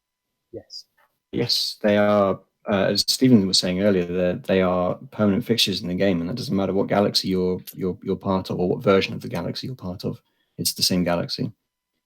Which means, so if an Xbox player docks at your carrier and your carrier moves and you're on PC, they're going to move with you. Excellent. Well, this was a bit. This one probably came from Canon. So, how do fleet carriers work alongside existing megaships? For example, the Genosis. He says, getting the name wrong yet again. They're quite separate entities. They function fundamentally on quite different technology behind the scenes, and they're going to fulfill a pretty different role in the galaxy. We kind of see fleet carriers as a way of superseding the things like the Gnosis. We've got a question here from Commander DJ Wiley. We're going to have to paraphrase it a bit. Will we see a balanced pass on credit earning? For example, you can make a lot more credits per hour mining low-temperature diamonds than, say, bounty hunting or repelling Thargoids, which have got higher risk than digging out rocks. For the fleet carrier update, we're focusing specifically on fleet carriers for the moment. Yeah. But this isn't something that we're completely ignoring. We're still monitoring the income and whatnot as we go, and if we get a chance to make improvements there, we will. Okay. And the final question, and this is specifically to Dav. Oh dear. Yeah. There are rumours that you have a certain mug-related alert sound on your phone. Can you confirm or deny this? And if you do you still use it? And there we have it. Thank you, Dav. So that brings us to the end of these questions. We hope we haven't grilled you too hard. We're just excited to share. Yeah. It's been so cool, actually getting people to sit and play with these things for finally. Yeah, it's one of those really funny things when I go and speak to the team. Obviously, the excitement and joy of what they do and what they're trying to bring to the game, you can see it from just trying to chat to them. If I come over and just ask a simple question like, "Oh, what's the beta release date?" It then comes into this whole thing about how fleet carriers can do this and the possibilities and the wonders and how they're really excited to see people play them. So it's been a really busy day where we've had people get first looks at them, but it's also been a really exciting day. And I think everybody, I don't know if I could speak for myself, but everybody in the team to say that we're all really excited to see what happens and really excited to come and chat about them. That's why it was really amazing of you guys for letting us come on and kind of chat away with you about it, especially after first day of the beta. Yeah, it's been really enjoyable. I also just going to point out, Stephen, I don't always distract you. Sometimes you distract me. I know. I definitely do some work occasionally. I definitely distract you. I'm the culprit. I'm just saying that you guys love what you do, and you can see that in what you guys produce. Absolutely, and I'm really confident that we can get fleet carriers into a state where they've really found their home by the end of the two beta phases that we've got. And I'm really looking forward to what players end up doing with them when they actually get them out into the main game. So on a quick question with that before you go, we talked about the feedback and stuff. So you've got a number of threads in the forum of what they call focus feedback, where you've asked people a series of questions, and by and large, people are keeping to them. But if you had to describe your ideal feedback post to help, this balancing and stuff you need to do, what would it look like? Stephen, dive in. Oh, is that where I come in? Yeah. So of course the feedback that we are really interested in is how you find the features, how you enjoy the feature, how it benefits your play style, how it can help you out, and these are all really useful. And if I wouldn't like to sit there and say I need to make sure that people can tell me like a bug report. How did you start up the game? How did you jump in? How did you do that? That's obviously useful. Our issue tracker, which we've got the dedicated beta issue tracker section, that's brilliant to go in. But having your thoughts and feelings about the product, even if it is like the looking at I've said, even if it is something like, oh, I don't enjoy the upkeep cost. I think they're far too much. But the good thing is maybe if we could say like, oh, we think it's a bit too much, it would be better if they were brought down. Or if there was, or if it's sorry, can I just jump in on that one as well? If it's a case of we think they're too much, I want to know why. Yeah. Why is it too much? For what reason is it too much? Also, I've just noticed. I'm sorry. I'll just put it back to the stream. We've got 1 minute until your carrier jumps. Oh, are you going to stay docked? Be quiet if you're doing the audio for that. The audio. I am staying docked. Yes, I will crank my audio up, but I don't think I'm streaming it out.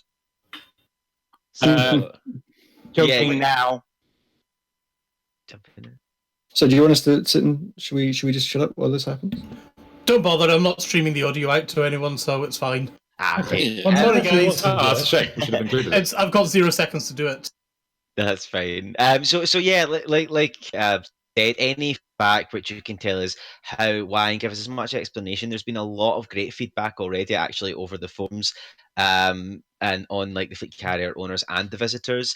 The feedback has been really good. It's been very descriptive. It's been broken down, and even on streams we can see the feedback that people are giving. So just keep doing what you're doing there. And like we said, it's understandable that some people might be frustrated and say things like, "Oh, I don't like this," but it's still important if you don't like it to tell us why. Like Luke said, it's really important so that we can kind of see if there's some way that we can help with that, or some way that we can make things better for.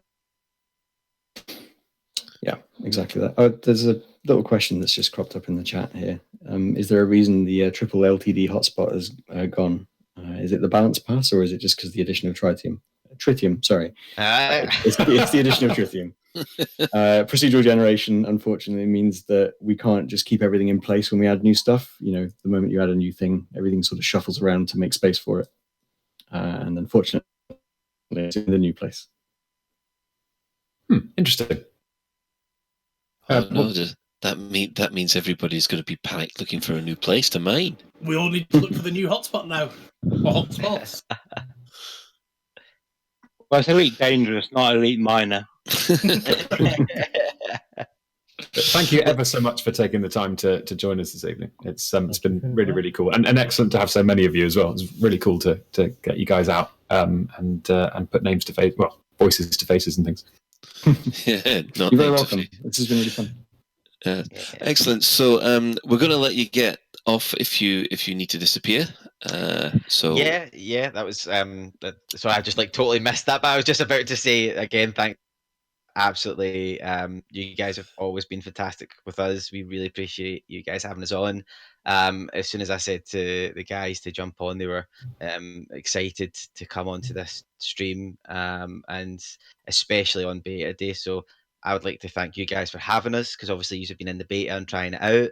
I'd like to thank the community for doing that, and I'd like to thank the developers and Bruce and Nat who are with me today, who've worked today. We've been really excited. I've been really looking forward to it. Thank you guys so much for coming, especially on beta day when it is obviously crazy busy for all you. It's okay. The team's got our backs. I need to go and check in with them soon, though. Okay, then. Fire now. Probably Sol, but no, don't need to worry about that. The fleet carriers are on fire. They're all on fire. No, we're still entering the hyperspace portal. It's taking a while, this. I'm stuck on phase 4, and if I look at the external view, it says I'm actually at Jackson's Lighthouse. So how can you go to? How you can see the external view? Can you? Yes, but as I say, I can't do anything other than carry management view. So I was going to relog and see what happens. But anyway, we'll let Frontier go and sort it out. Okay, then. Thanks very much for having us. Thanks for joining us. Thank you. Thanks very much. Have a lovely night. Cheers. Bye, folks. Cheers. Bye.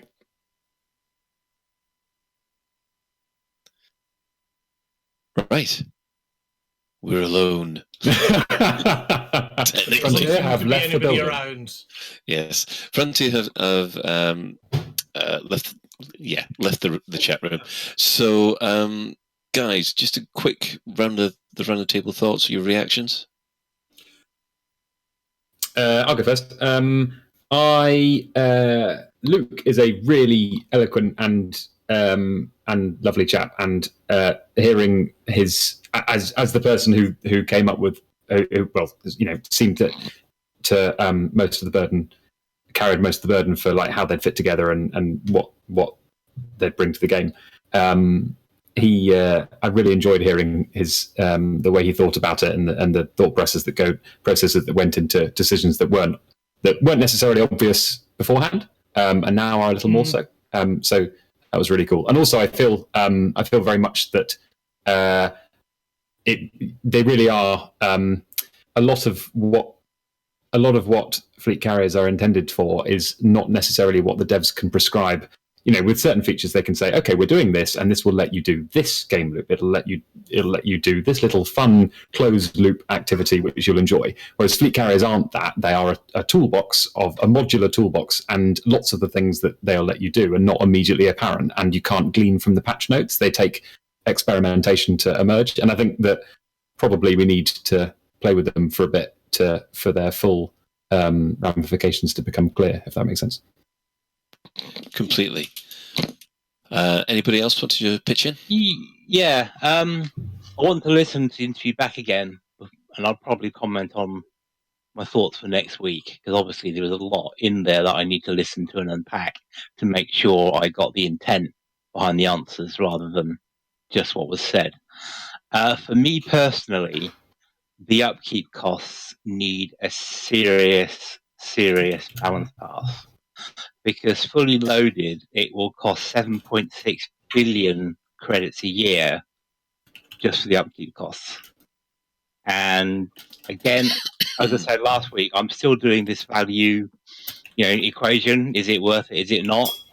And they're going to need to be substantially, by orders of magnitude, lower for me to think a carrier is worthwhile for me to spend my credits on. Which is a shame, but we'll see what they come up with. It just doesn't. I'm not talking about as a money-making exploit, because we kind of heard that wasn't the sole aim of them to make money. But just as do I feel as I can get my money's worth for my 7.6 billion credits? No. If there were 3 billion credits, nah. If there were $1.5 billion a year, maybe. But that's just where I am at the moment. I need to listen back and have a think. Right. Okay. What we'll do for the moment then is we'll take a quick advert break, and we'll come back with the community news, which has been happening in the last week. Eddie Lee Wise here. Our family-run business looks after all your sartorial needs. Whether you need something to turn your pink python purple, or you want to wrap your buns up in a nice tight flight suit, my husband Ken can sort you right out. He's an expert at inside leg, and my wife Barb's is a whiz with a sewing machine. Bespoke tarting for you and your ship. Visit Eddie and Sons, plus me daughters, at Lave Station. Right, sir. Cough, please. I was overseeing the delivery of some slaves to the starport in Exios, and a cleaning robot had just washed the floor, but not left a warning sign. I had to run after a slave that was escaping, and I slipped and fractured my wrist. I was delayed for 10 whole minutes while the Medicomp repaired the damage. My time is billable. Can I get compensation? Yes, you can. I was on a regular trading run back to Sol, and it was my job to repaint the outside of the ship. I was given the wrong kind of EVA clamps. Nothing bad actually happened, but it did give me a fright. Can I get compensation? Yes, you can. I was checking some robots through customs when I distinctly heard an official call the robots clanks. I was deeply offended, even though I'm not a robot myself. That's their word. You're not allowed to use it. Can I claim for moral outrage? Yes, you can. At Cowell & McGrath, we are now taking any kind of legal action. No case too small, no justification too frivolous. If you've been lightly inconvenienced, embarrassed, or in any way put out, then someone should be made to give you money. Don't be a stupid clank. Excuse me? Cowell & McGrath, taking on any case, playing the percentages.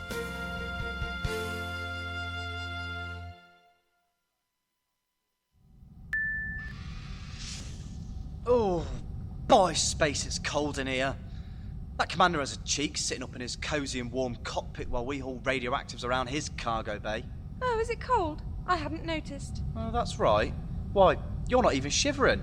Maybe it's because I picked up this North Coast cargo bay sweater. It keeps me warm and stylish. Say, that is a nice jumper.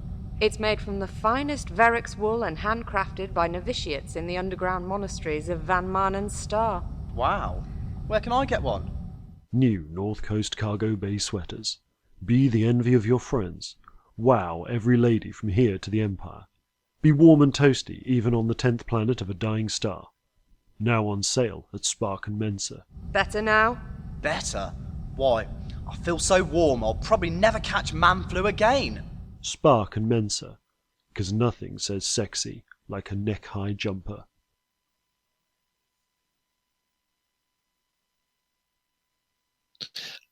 And we are back. Well, after all that info dump that we've had, we're probably going to take a little while to decompress and get back to it. So what we thought we'd do is we'd give our usual shout outs and community news just before we all sign out today. Now, as Stephen said during our discussion, Hot Mess is very, very close to completion. I do believe, Cal, do you want to give us the final numbers at the moment?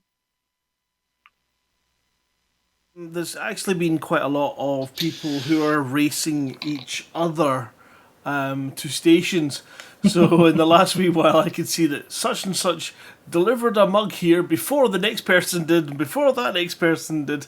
We are down to 3 remaining stations: Clark's Folly, Hugh's Inheritance, and Walker Point.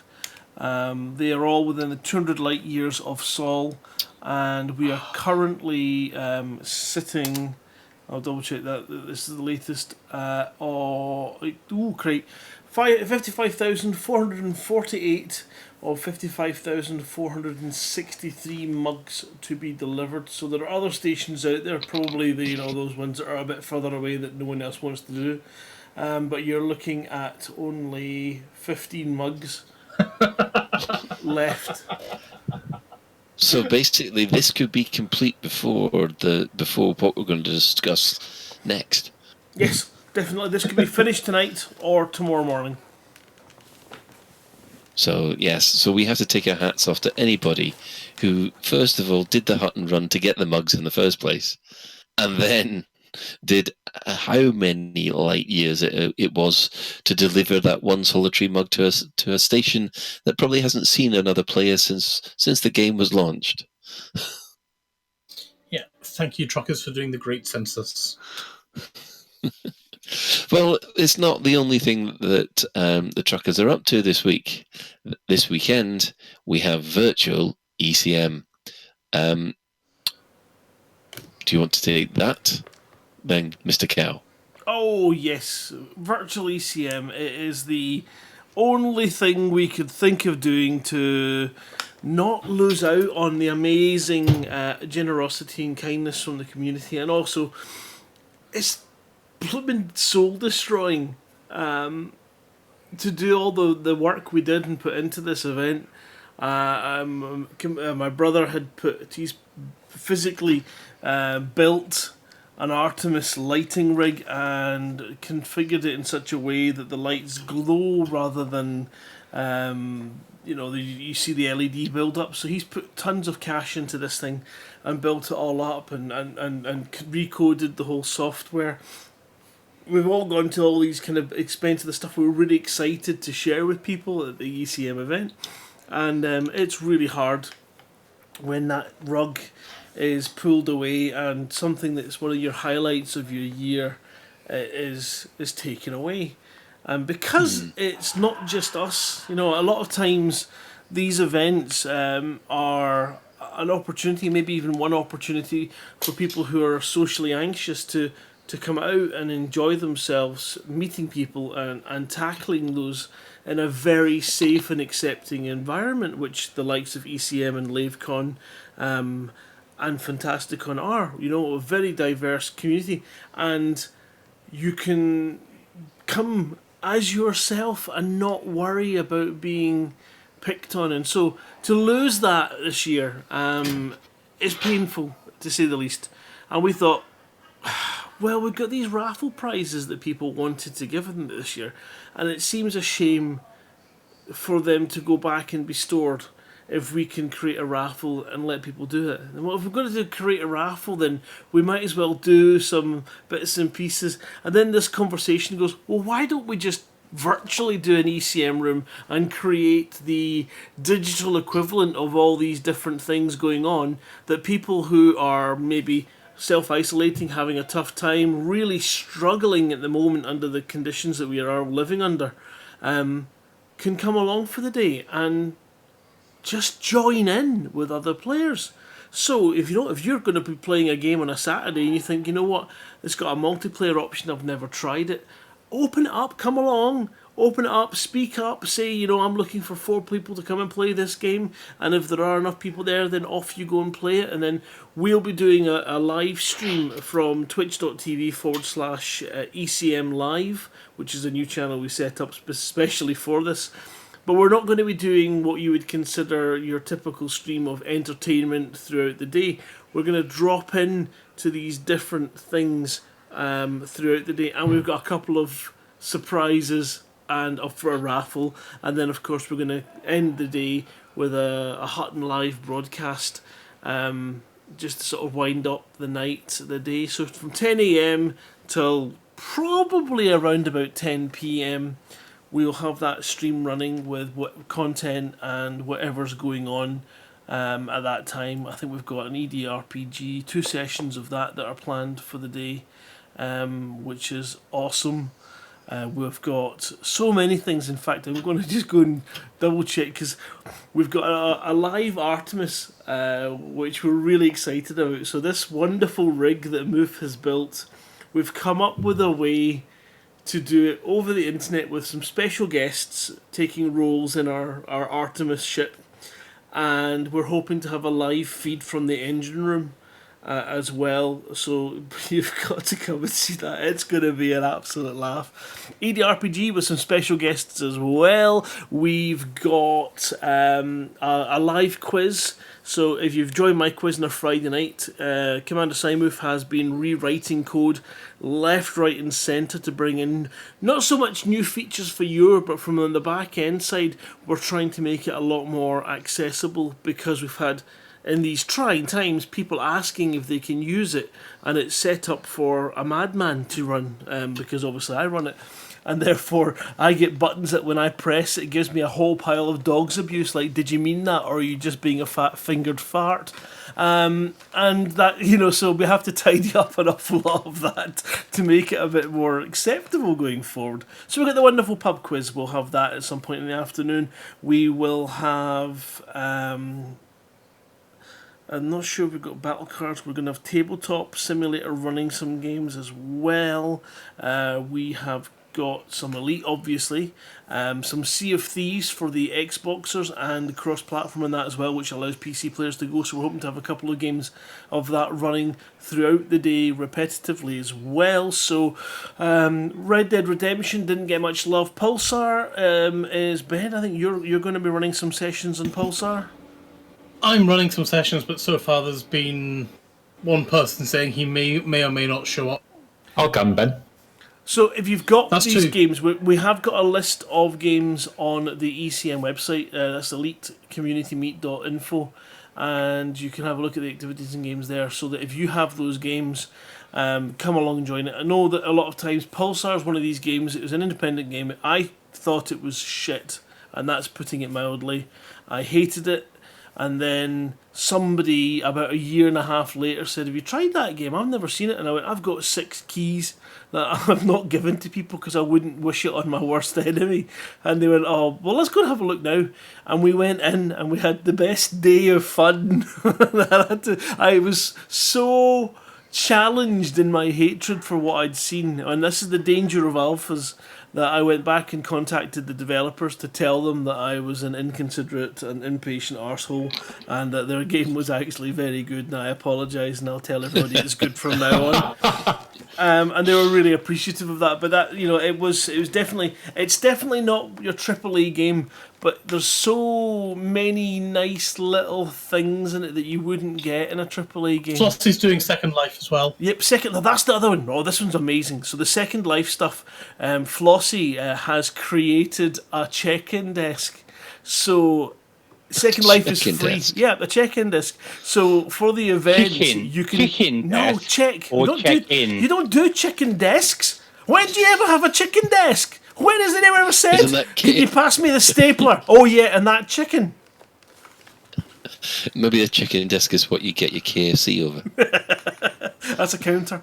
But yeah, so the ECM, you'll be able to check in and get a T-shirt and a badge for ECM virtually in Second Life. Now, if you have not played Second Life, I can only apologise fully if you go to the efforts of downloading it and trying to get through that tutorial, because that's oh my god, it makes pulse. Now I know some people love that game. I don't. I'm happy to say that. But then again, flip side of that, I've been playing Farming Simulator 19 like I am some kind of bloody expert at chopping down trees. And it's the most mundane game. I describe it as horrifically okay, but it's freaking addictive. So just because you want your crops to grow. No, I don't do crops. I just go around chopping down trees and then blocking the roads. That's just mine. That's mine. But you know what we want is we want people to come along. And if you're having a tough time, just come along. And if you just go through all the different rooms in our TeamSpeak server, or you're in the Discord, just go and mingle with people, chat, listen to them playing the game, see if there's a spot. If there's not a spot and you've got that game, fire up your game and open it up to other people in there, and let's get playing lots and lots of different games, and just having a day where you can stop playing games, go and get yourself some lunch, watch the stream if we've got a wee bit of content on there for you, and then come back and join in other games, or you join in the quiz because you fancy that, and then cap the evening off by sitting down and listening to some of the most horrendous puns you'll ever hear on our Hutton Orbital live broadcast. And of course that'll be capped with a little bit from Galnet to Buck Naked and his Top Trucker. So many things. What else is it? EDRPG, Sea of Thieves, Gang Beast, Star Trek Bridge Crew, Red Dead Redemption 2, Pulsar Lost Colony, Artemis Bridge Sin, we've got Retro Arcade, we've got Second Life, Oculus Home. Now apparently that's something that we tested out last week. I wasn't part of the testing, but apparently the description for the participants was honking like donkeys and unable to speak. They were laughing so much. So definitely get a chance, if you have VR, to get involved in some VR multiplayer gaming. So it's an opportunity just to come along. Oh yeah, and of course we cap the evening off. So once we finish our Hutton broadcast at around about 9 p.m, our very own Buckyball Racers are kicking off an evening event as well. So just when you think that there's nothing else that you can do and that you've wasted your day, you can do that. And what I can positively promise you, when we finish up at the end of the night, we're going into a Cards Against Humanity online game to blow off some steam and have a really inappropriate fun. But we can't stream that even if we wanted gymnastics stream. I think I've managed to stream all of 15 minutes of Cards Against Humanity before I realised that I couldn't go on another card. Just one more card was too far. So we're trying to do that. And so if you've got Tabletop Simulator and you have the Zombicide plugin and you want to play a couple of games of Zombicide, come along, just turn up on the day. I want it to, we do want people to just turn up on the day who are wanting to play games and have other people join them. If there's enough people to warrant that, then otherwise you might just have to, it might be one of those things where you run around the whole room with your arms out saying, "Anybody want a game of Pulsar?" and you're just Johnny No Mates. In which case you might have to put down your game of Pulsar and look for the one that needs one more person to join and finish it off. and get Is involved. Tabletop Simulator skipping proof and beer proof and things like that? It is pillbox proof, if that's what you're going at. I don't Yes, know that pillbox we proof. have, because I know the EDRPG, we've got an evening session and a morning session, and these are, I don't know about the morning session we're going to have on the show, showing the special guest playing it, and then on the live stream, and I think the evening one, I'm not sure if they're streaming it somewhere else, but we'll have the details on the stream throughout the day so that you can keep up with that and see who's doing what where and how to get involved. And if you wanting to get involved, then let us know what you're going to run, get involved, tell us so that we can shout it out. It might not work out, but you'll be a part of the day and you'll be able to have a chat with lots of people who are all playing games and looking for a bit of fun to just make Saturday that little bit different, something to look forward to. And then, if that's not enough, and we have to say a huge thank you to the amazing generosity of the Elite Community Meet crowd, who when faced with having to refund all your tickets, over half of you refused your refunds. Now, we'll have a chat with that with Commander Simuth with the figures for that on the show to let you know exactly what that means for our charities. It means that we are not out of pocket. And PayPal, thanks to this virus as well, then revoked their fee charges. So we got to give even more to our charities. And we're going to have the raffle on Saturday with some amazing prizes. I don't even know. We're just finishing the list today. Unfortunately, Vantian took a little bit of a temperature, and so he's having to take a wee lie down. So he's hoping to finish that list tomorrow. But it's a massive pile of amazing prizes. Some paintings, created stuff. Just so many things. Will Steph be reading it? Oh, now, I'm not sure if we've got Steph and Draxer to do our raffle. That is our plan. Now, that's our want, but whether or not they are up for it is another thing altogether. We'll find that one out soon. We need to find Steph and Sisna, do we? Yeah, so we're going to work out the raffle over the next couple of days and get that sorted so that when you join us on the live stream that you can buy raffle tickets and be part of that, and we'll draw that raffle in the middle of the afternoon and get those prizes. It's not digital prizes. We weren't too worried about the digital prizes because obviously you can easily give them out over a stream, but it was more concerning that we had all these wonderful physical crafted prizes, 3D printed stuff, and people had gone to real effort to do them, and it just seems so unfair to let them sit and collect dust for a year. Oh, this, thanks, Kazan. Kazan's just reminded me. Commander Dog's Breath. Now, I don't know if any of you kept up with the Aurora Australis. Oh, for fart's sakes. It's tritium and tritium again. The Aurora Australis. Is that right? Which is the yes. last of the Australian icebreakers. Commander Dog Breath was working on the boat, took a Hutton mug, or a few, and got loads of photographs with the various captains, staff, workers, scientists, as they did the last run in that boat this year. And we had the photographs, the tweets and videos sent on from all the different stages as they went on their last journey. The sad news about the dwindling populations of penguins, the signs that they're seeing of the polar caps melting further, and all these kind of stuff. So it was very bittersweet but beautiful to see science in the work. And at the end of it all, they signed these mugs and have sent them back to us, and we are going to put one of these mugs into the raffle so that you can have an opportunity to win these special, unique mugs, along with a pen crafted with metal from the actual boat. Oh, wow. Yeah, that's what I believe now. If I'm speaking out of turn, and Dave will kick my arse if I get it wrong, that's fine. I don't mind.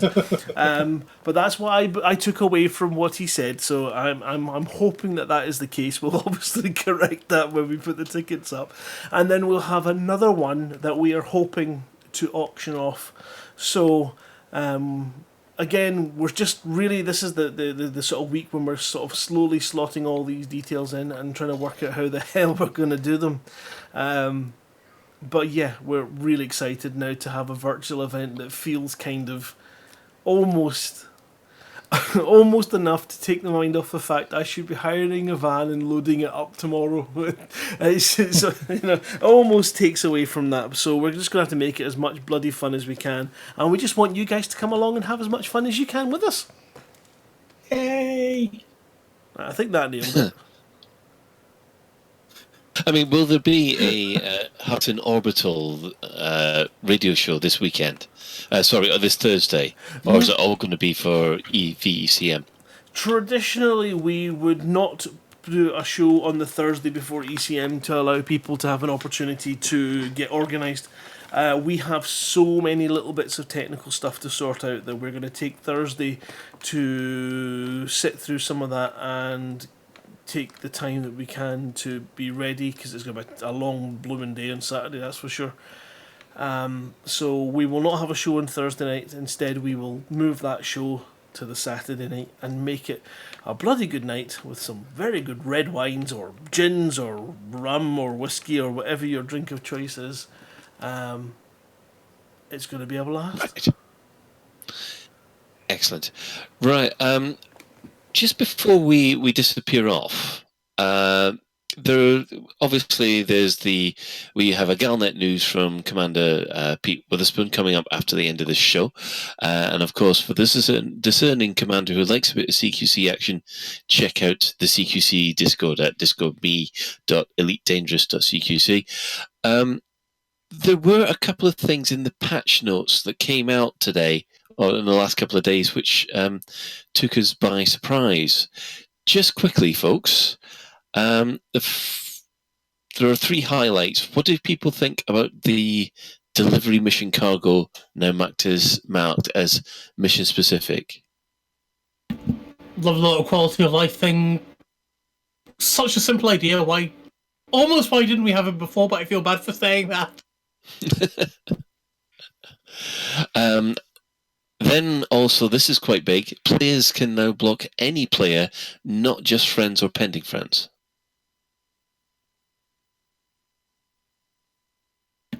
Fuck you, certain other commanders who I will not say their names on air. I see. So basically, good thing. I think it's a brilliant thing. It's not just it's a brilliant thing, not just because it'll be much easier than the old send a friend request, block, quickly revoke, but also I think it's a statement of intent. The old system was a sort of sitting on the fence in terms of what kind of play style and what kind of behaviour from players Frontier were keen on supporting or endorsing, and I think the fact that they've let you just block anybody regardless of your relationship with them or whether you've encountered them or not is a very clear statement of intent that no, we want this to be a certain kind of game, and that's quite brave, really. And similarly to what we were saying earlier about how Fleet, it is a bold move to emphasise so much that fleet carriers are not for everyone. Similarly, I like the fact that they have said that no, this game is not necessarily for everyone. If you're just into seal clubbing, then other people should have the right to not have to encounter you. So yeah, I think it's an absolute brilliant development, and I shall be using it a bit. Excellent. And finally, and this was the big one for me, it was undocumented. Stephen mentioned it in the conversation we had. You can now actually start trying to match a CQC game from your friends list in game. I think that's awesome. So, yeah, if people haven't seen this, in the beta, in the friends list, you can basically set up a CQC game, or say you're looking for a certain CQC game, and what will happen is as you're flying along in the background, it will process until it finds a match, and then you're taken out of your ship, and you're exited out of the game and put into a CQC match. So I think that has been a feature which has been cried out for well, I think ever since CQC went in, and it is just nice to see that such a often ignored feature finally gets a little bit of attention. Absolutely. Yeah. I'm super, super pleased to see that. And long may it continue. And fantastic that that a couple of people at Frontier are still looking at CQC. Excellent. Right. Well, just quickly before I do the sign out, has anybody got any final business? Yes, I have. Go, Sean. Cow, bathroom status, please. We have a sink and taps, the same as last time. No, There you go. Unfortunately, my tiler is now isolating. so he's feeling a lot better. His medication is working better for him. It's still early to know if it's a full reversal or whether or not there's worse ahead. But because of the medication being an immune suppressant, he is currently under lockdown, and therefore those tiles are remaining in their boxes for the foreseeable until this whole thing's over. But my wife has a sink and taps that she can now use, so we're far more functional than we have been, and that's cool. Excellent. Ben, did you have something? I was going to say, are we wanting to do the community question, or should we save it for next week? Well, the community question is the same as last week, which is what should the fuel rats call their new fleet carrier? I was thinking of the Roland. Moving on. Okay. Yeah, moving on. But that's it for another episode of Lave Radio. If you'd like to get in touch with the show, email info@laveradio.com. Hit us up on facebook.com/laveradio, tweet us at Lave Radio, or you can join our Discord server by going to discord.io/laveradio. We also have a TeamSpeak server where commanders come to hang out and chat, and you can find that at teamspeak.laveradio.com. Please do get in touch if you have any questions or if there's anything you would like us to discuss in a future episode. Lave Radio is recorded live on a Tuesday evening at 8:30 British Summer Time and streamed out on laveradio.com/live. So thanks to Dav, Stephen, Luke and Bruce, or Stephen, for joining us today. And of course, thanks to Sean, thanks to Souverine, thanks to Ben, and of course, thanks to Cal for doing marvelous tech. But until next time, commanders, fly safe. And if you can't do that, fly dangerous.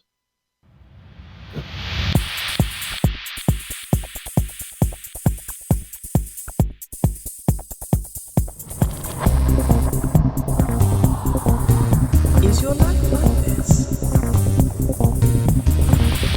Sounds like someone having an orange inserted.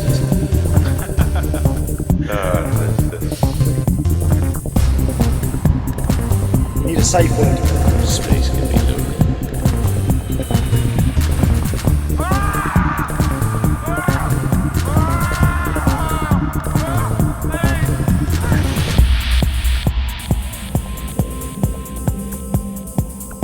I'm gonna see the galaxy.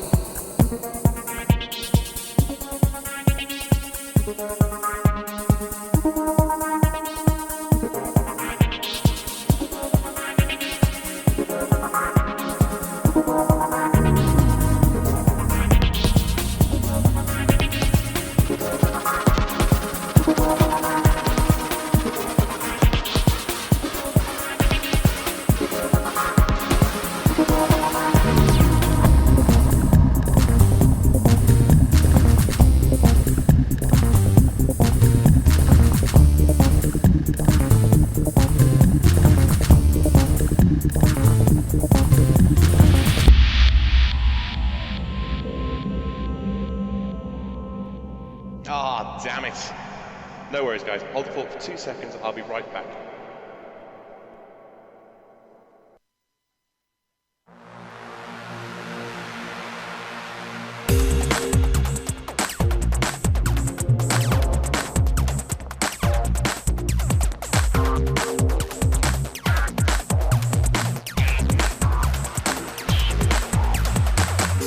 Galnet News Digest, 7th of April 3306. We read the news so you don't have to. In this week's news, fleet carriers revealed to be useless.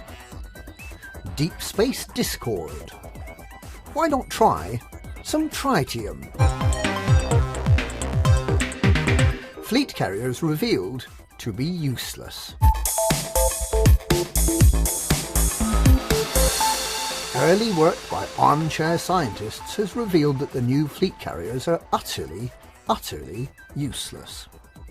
Not only do they cost 5 billion credits, which is directly contrary to the first directive, which says that everything in the galaxy should be available to all commanders immediately without anything but the most minimal effort required, and not only do they have an upkeep cost, which is contrary to the second directive, which states that commanders can only gain credits, not lose them, but they're also highly deficient in key features, which means that no one will ever want to purchase one. For a start, fleet carriers take an appreciable amount of time to spin up their hyperdrives. The ship needs to go through a period of preparation during which trades are completed and any visiting commanders who do not wish to travel have the opportunity to go ashore. On arrival at its destination, the fleet carrier must cool down its drive before preparations can begin for the next jump. This means that commanders who launch from a fleet carrier to explore have a reasonable expectation that it'll still be there when they return an hour later. And it also means that the galaxy map will not go completely crazy with fleet carriers winking in and out of a system with the brevity of fireflies. But it is clearly just not good enough. If you want to take your fleet carrier to the very far side of the galaxy to Semitus Beacon, it will take you 3 or even 4 weeks. Where's the instant gratification in that? Something the size of a space station should of course be able to jump faster and further than any exploration ship. Secondly, fleet carriers have neither a missions board nor a universal cartographic sales point. This means that fleet carriers are unable to disrupt local economies in unpredictable and exciting ways, and that explorers will be unable to sell their exploration data to their own fleet carrier, meaning that they will occasionally have to return to civilization to earn the money to keep their fleet carrier running and to make their bank balance look unfeasibly, bulgingly enormous. Fleet carriers are also not able to jump far enough, cannot be operated by anyone other than the owner and their crew. The ability to store commodities is useless, or at any rate would be useless if commanders were allowed to store commodities in starports. They need to be refuelled every 2 jumps, and yes, you can store tritium on board, but why let facts get in the way of a good moan? And they're utterly useless for power play. They're not much good for CQC either. The Pilots Federation has been positively besieged by a grateful community of commanders ready to not buy fleet carriers, even if they could afford them, and campaigning very noisily for absolutely everything about fleet carriers to be changed. Meanwhile, Operation Ida is investigating how fleet carriers will be able to streamline station repair. The East India Company is trialling them for use at their trading post, and the Hutton truckers are going to make sure you really can buy an Anaconda at Hutton Orbital, or at any rate pretty close by. And limpets. Limpets are at a premium at the Proxima end of the Alpha Centauri system. Deep Space Discord.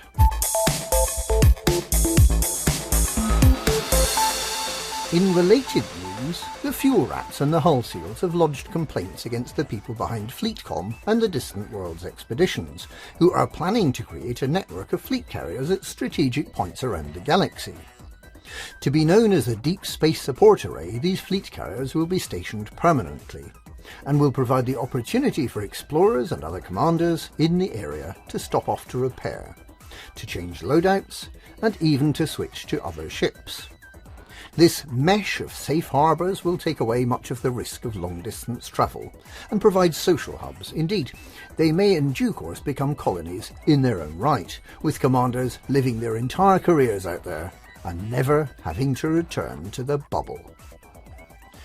This could be the opportunity to shape the galaxy for ourselves without the need to get the Pilots Federation involved. However, the fuel rats are reported to have raised their complaint because Fleetcom was intending to provide refuelling facilities on Deep Space Support Array fleet carriers. The fuel rats claim that refuelling should be the prerogative of the fuel rats alone. And the hull seals are believed to have similarly complained that ship repair should be carried out only on their fleet carriers. Accordingly, each location in the Deep Space Support Array will now have 3 fleet carriers, one for refuelling, one for repair, and a third for outfitting and shipyard. The Galactic Mapping Project will record the locations of these little clusters of fleet carriers on EDSM, little beacons of uneasy truce between explorers, filling station operatives, and mechanics. Why not try some tritium?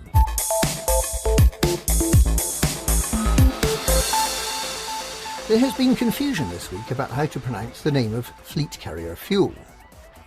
Tritium is a rare heavy isotope of hydrogen, with not none, not one, but with 2 neutrons in its core, making it roughly 3 times heavier than plain old hydrogen, and a third again heavier than deuterium. Ice made using tritium is not only denser than water, therefore sinking to the bottom, it is also radioactive, in a way that makes it pretty handy for nuclear fusion. It can be created using cosmic ray bombardment or by irradiating lithium, and is found in large quantities in icy asteroid belts as surface or subsurface deposits, or in the tritium store. It can be pronounced in one of 2 ways, tritium or tritium. The pronunciation tritium is incorrect, and anyone heard using this form must try harder. And that is this week's Galnet News. Galnet News, we read the news so you don't have to.